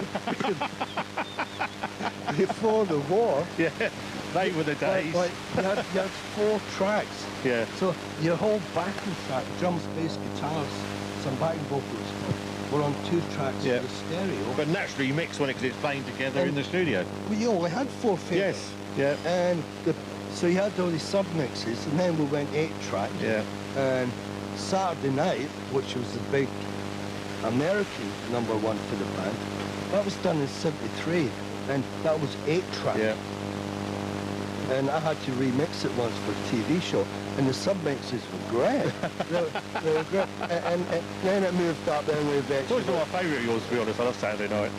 Well, the raw and rough and honest is the thing, as opposed to overly produced and auto-tunes and samples and just, I don't know. I guess it's progression in music industry and things like that, even the way it's produced these days, the whole thing. You've got the AI thing. I was telling a story the other day. Is I sent a presenter a punk song. Yeah. Right, and he put it through AI, and it came back. This girl singing it acoustically. And this is from a punk song. And it was called the song was called Gaelic Boys, which was one of the Edinburgh street gangs, Young Gaelic, and stuff. And so I was all like pogo, and it came back acoustic, and it was so good. It was so good. And he'd done an actual South America, the American version as well, and it changed. It's called Gaelic Boys. With the girl singing it, it changed it to Gaelic Boys got changed to Gaelic Girls, and that was really scary. So nothing's real. It's very hard to tell which real and what's not. So it's almost the rougher the better. Yeah. It's like, this is not AI. We're real today, don't we? Yes. Yeah, we're real. we certainly are, and we certainly did not have a script. No, definitely not. Well, I'll tell you what, it's been absolutely magic, Cash. So just glad we could tie this up. I know you're going to dart off the studio. Sides finishes about 11 o'clock. Right. He's going to dash down here, but you get a chance to nip up. Yeah, great. Good. We'll film that and I tell you what, these bikes are great, isn't it? There's a lot of them. It's great, isn't it? I think we started with 283, something like that. I think we started off with. So yeah, it's. So what? They just go up the They go around different sections of their course. They've got different routes for the day. I don't know if he left his here. Hang on, under there. So that's the sort of route they're doing today. So it's all around the area. It's about 100 and odd miles. But then they've got sections where they have to climb up waterfalls and rocks and caverns and everything else like that. And it's the ones who does it and how many times they put the foot down, basically. Now, at the moment, the person that leads done 2 days without putting his foot down once. Yeah? Yep, so that's he's doing pretty well. Good. But that's what it's about, say 6 well, hours. you have not played any music for ages. I know. I'm going to be... So I'm going to leave you be. See, what do we play, though? So I want to play... I'd love to play some Bay City Rollers. Just whatever you want to play. Can I play Saturday night? You can play Saturday. Will you introduce it for me? I will do. We were just 5 guys from the council estates in Edinburgh. Yep. And we somehow managed to... We must have toured the world 5 times. Yeah. And played in massive crowds of 60, 70,000 people. And in 73, 74, we were playing the town halls and the clubs. Yep. And it just shows it can be done. Can happen. You get luck, but most of it is graft. Yep. Pushing the band when you break down. Yeah. You know. And taking chances. Saving up for the guitar string. Exactly. Yeah. Taking a chance in your life. On the dome. Right. So, right, here we are. Bay City Rollers. This is Saturday night.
Don't hold back, cause you woke up in the morning with initiative to move, so I make it harder. Don't hold back, if you think about it, so many people do be cool and look smarter. Don't hold back, and you shouldn't even care about those noses in the air and the crooked stairs. Don't hold back, cause there's a party over here, so you might as well be here with the people care. Don't hold back.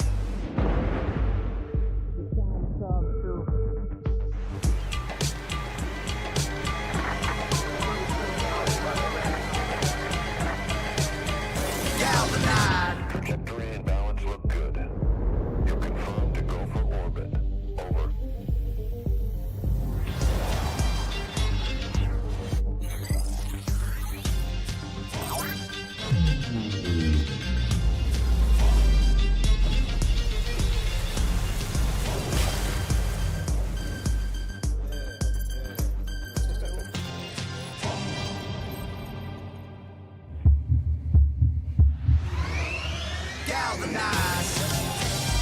Every day, Michelin innovates to move the world forward on the road and far.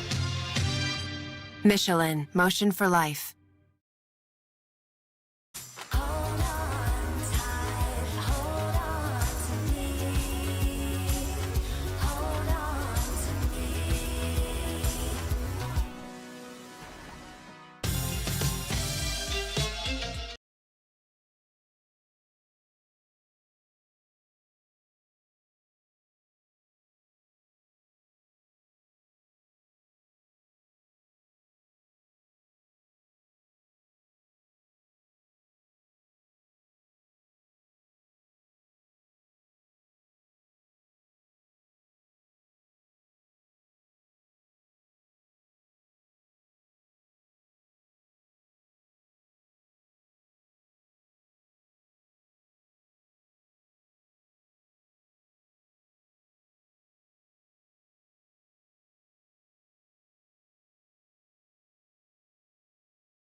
attempt to move, so I make it harder. Don't hold back. If you think about it, so many people do be cool and look smarter. Don't hold back. And you shouldn't even care about those noses in the air and the crooked stairs. Don't hold back. Cause there's a party over here, so you might as well be here with the people care. Don't hold back.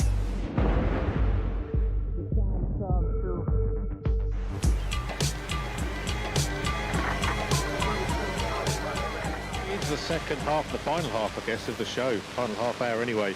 Eric Faulkner's still here signing autographs for Gene. Gene's got a signed photograph there. A lot of people coming through just talking about stuff, and it's been absolutely brilliant. And it's nice to have somebody supporting community radio on its side. Always, yeah. I say, people go, oh yeah, but the big guys can do this. It's like, you're the big guys have got lots of money and all that, and here's us doing what we do on limited budgets and limited skill sets and just a bit of enthusiasm. That's where it all starts. Yeah, and people do recognise what we are doing, and they'll be, you know, Eric's appreciative we played his music, turn it to Christmas tune, and he's got other stuff coming out, and it's, I don't know, it's sort of friendships, and it's always such strange musical friendship. Yeah, they're there, aren't they? Yeah. It's amazing. I know we talk about Leo quite a lot, and my mate Leo. Your mate Leo, my mate Leo. He's not your mate, he's just there because of me. But no, Leo, I know you meet yourself, been enough for a chat. He's just a mate, and we do talk on a regular basis about music and his life and everything else like that. Wait, all these cameras and everything, isn't it? Yeah, that one yours is turned off at the moment. Yeah, that's right. There we go. Now you can used the microphone before. that was just occasionally. That was the most lip syncing. The most sensible thing I've said all morning. We've gone up. If we get a part 2, it'd be nice to get a proper crew.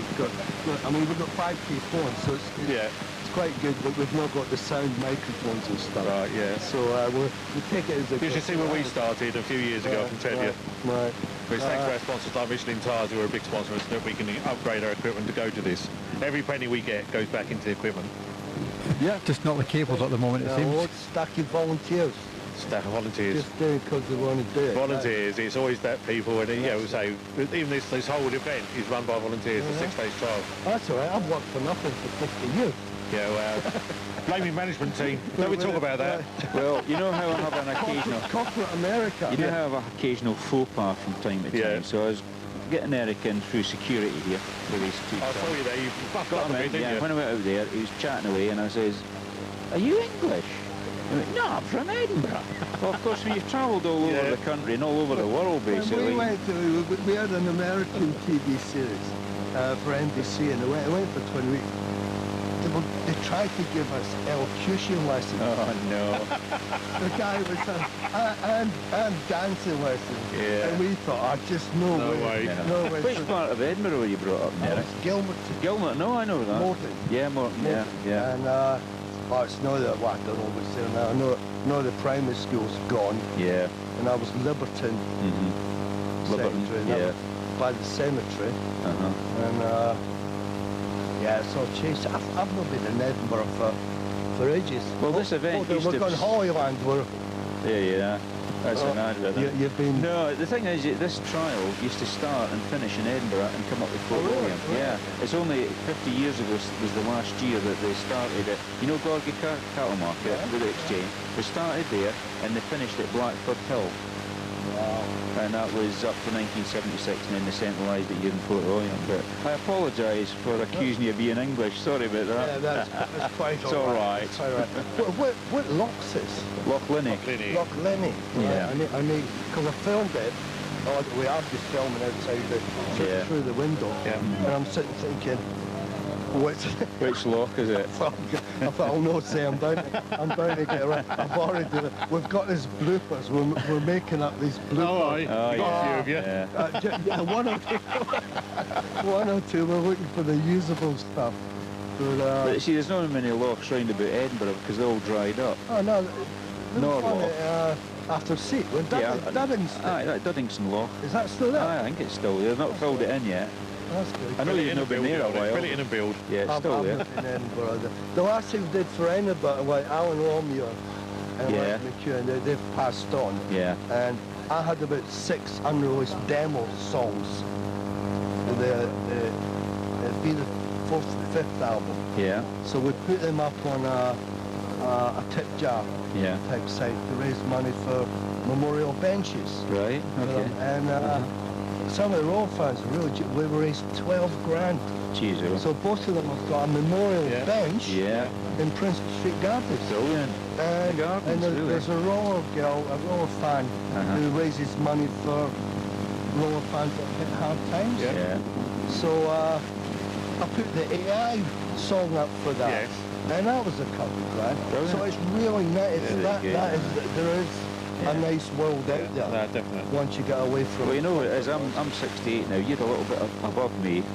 And it's nowadays you meet people of the same age, say, and one of the questions tends to be, would you be a City Roller fan then? You know, if they find out you're Scottish and that, and they go, and yes, I was actually, and that's what they come away with. But my wife genuinely was, because she had the tartan shirt and the flared jeans and everything. You were either really into it or not. That's right. Aye. The ones that weren't into it thought they were a cut above everybody because they were into something deep purple or something like that. There was a hangover from the hippies. That's right.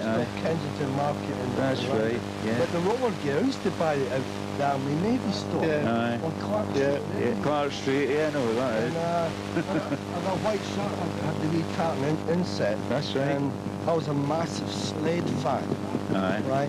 And one of the before I joined the Rollers, supported Slade at Newcastle Town Hall, I think Manchester Free Trade Hall, and I was in heaven. I love Jim Lee because I play fiddle. I do some jigs on the acoustic, and he played fiddle as well. Brilliant. I thought he's great. But the thing so about I've got the stripy Slade apparently started off as what you would describe as a skinhead band. I've got that album. Yeah. I've got that with the lights standing against the wall, black and white. That's right. And few folk know that, though. That's the funny thing. They think they're always pop. Sometimes people think bands come from nowhere. Yeah. No, they come from somewhere. The Roller, like... Most bands evolved, don't they?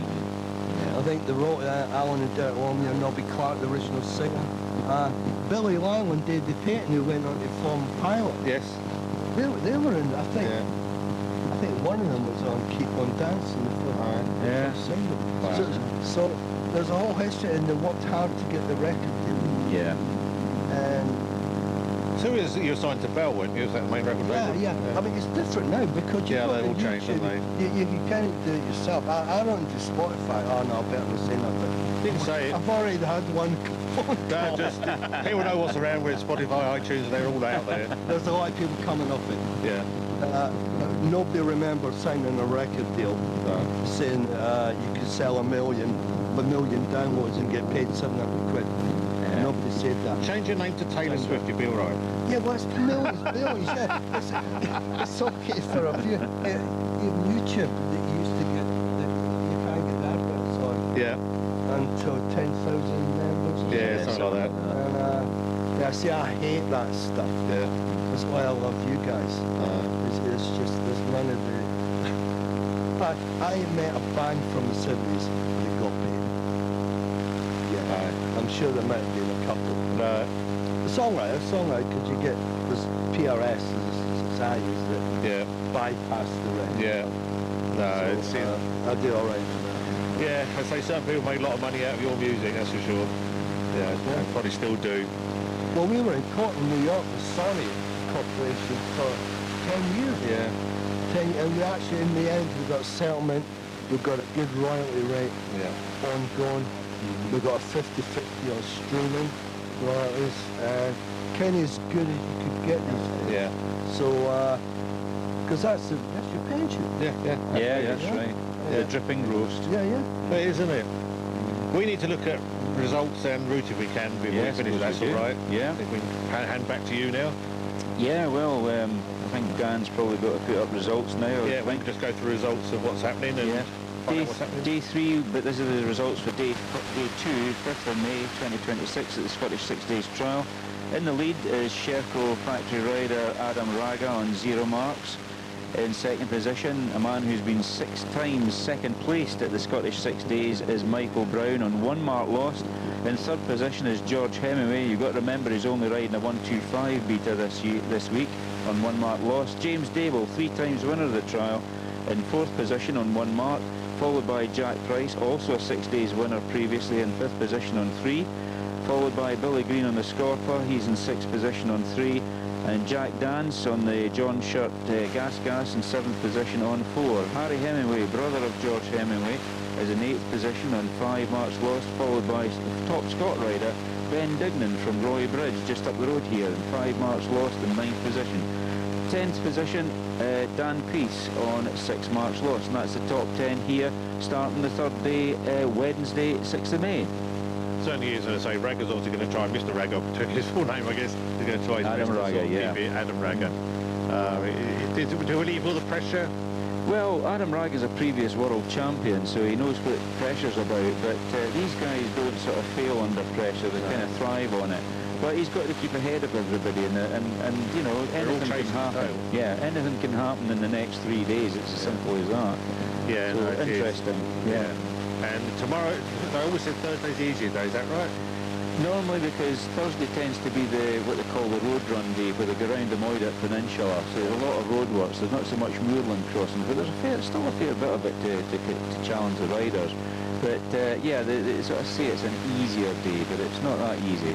I wouldn't want to try it. Nah, well, neither would I. In fact, we're talking about body fix. I think you walked away at this point. We mentioned we were chatting to one of the riders, one of the Lampkins, I think. Yeah. And he's saying he's been away from it for a James Lampkin. Yeah. He's come back into it. He said his body feels like it's been steamrolled, yeah, that's right. Yeah, because he's not riding about as much as he used to. He used to be every weekend, partway through. It's not suffering, the arms and legs is a combination of the whole body. Oh, the whole body just takes it. Arms especially, if the moors are quite firm going, then a lot of arm pump. But it is a rigid thing. I mean, I know it's suspension, but yeah, you still take a fair bit of slip in the body, that's right. Yeah. So yeah, it can be a bit tricky for them, but James, as I say, hasn't been riding for a few years, and that's the way it goes. It's something special.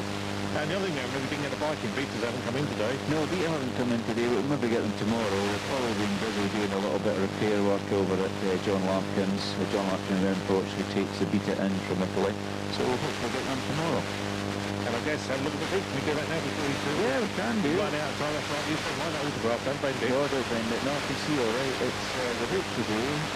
Might come up on the screen in a minute. Is first rider was at Callock at 8 AM this morning. There's 2 sections there at Newport.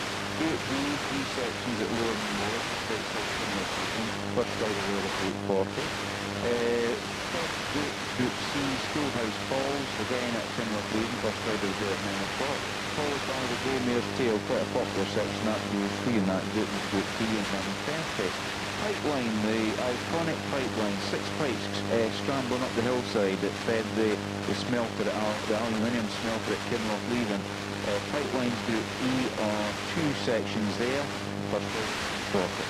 All with the Lockfield Moor, Lockfield Cottage, Carnberg and Bradley, all inaccessible to the public because they're miles across the moor, and the first rider will be there in about half an hour's time roughly, 11:25. Then over to Leenaken, which is the Nevis Range, ski range, just outside Portdover. Group 4, there's 5 sections there.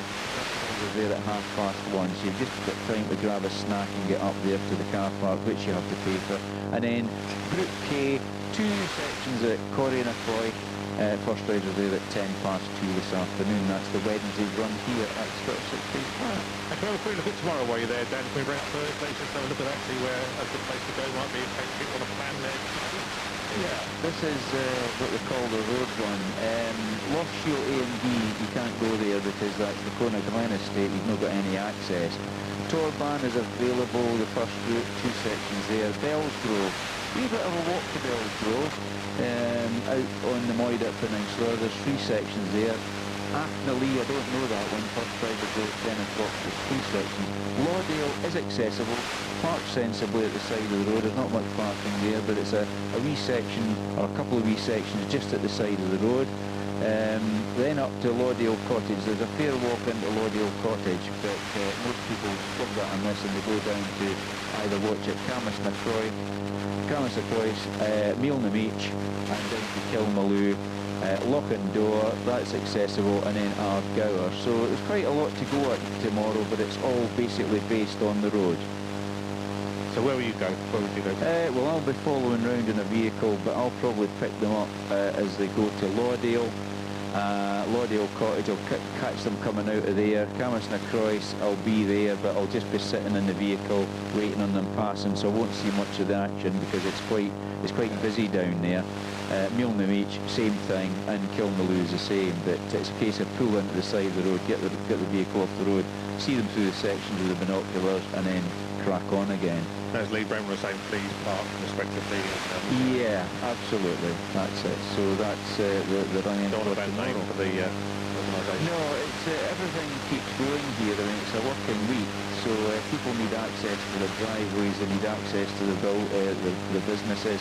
So park very sensibly when you're out watching the Scottish 6 Days trial, please.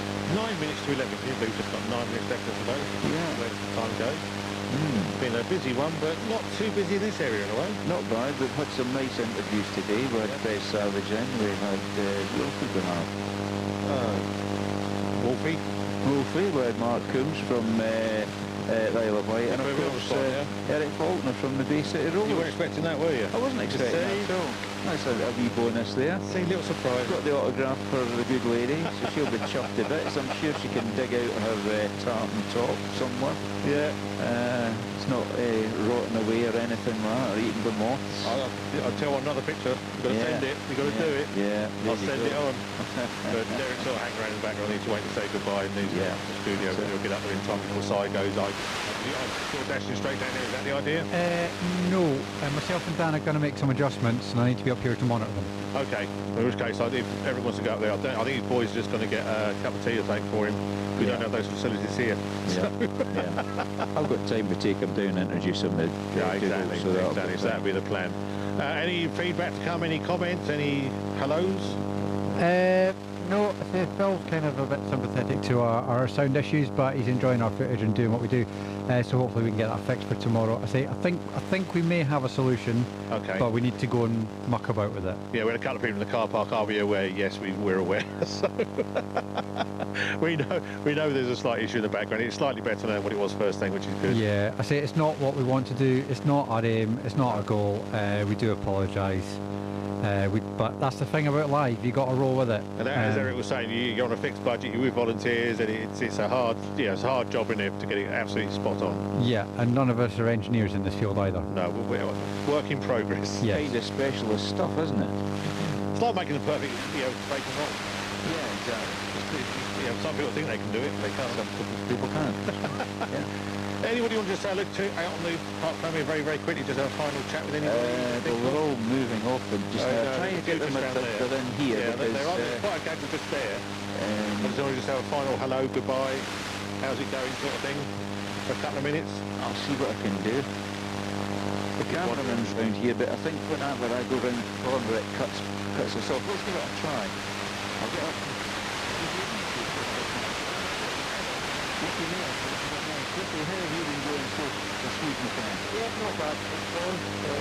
Just another day on a motorcycle. Wind in the hair. So you've had a bit of a lean time because you had an operation on your knee, I believe? Yeah, so I had my ACL done 18 months ago. So I was off the bike for 12 months, so yeah, just getting back into it. Just enjoying it. Just trying to stay on the thing. That's the priority. Alan,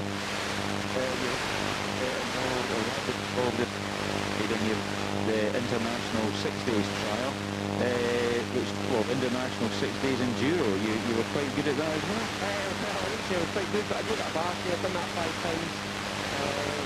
And this is my 4th 6 days. As a youth motocross problem. Yeah, because I'm still going motocross.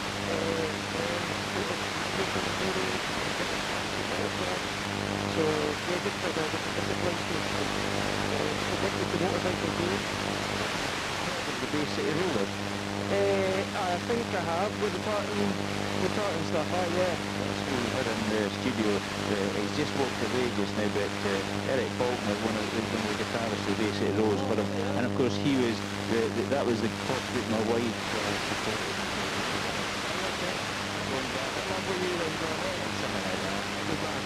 Anyway, thanks so much for today's one, Ricky. Well, thank you very much, Ron. That's Ricky Mayer.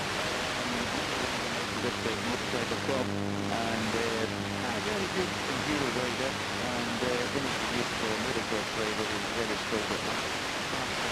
But now he's taken up the school club, and his son Billy now doing really well.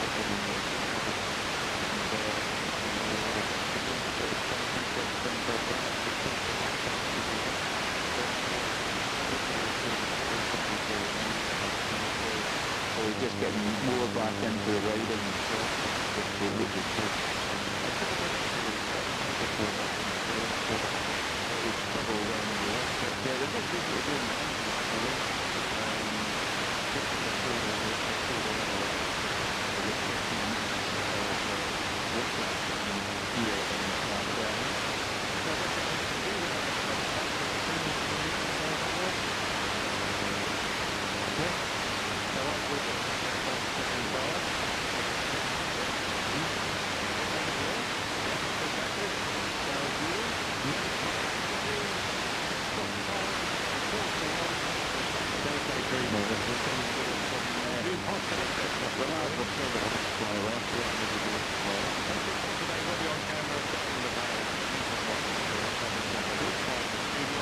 And we'll be doing it all again for day 4 on Thursday, for the Parc.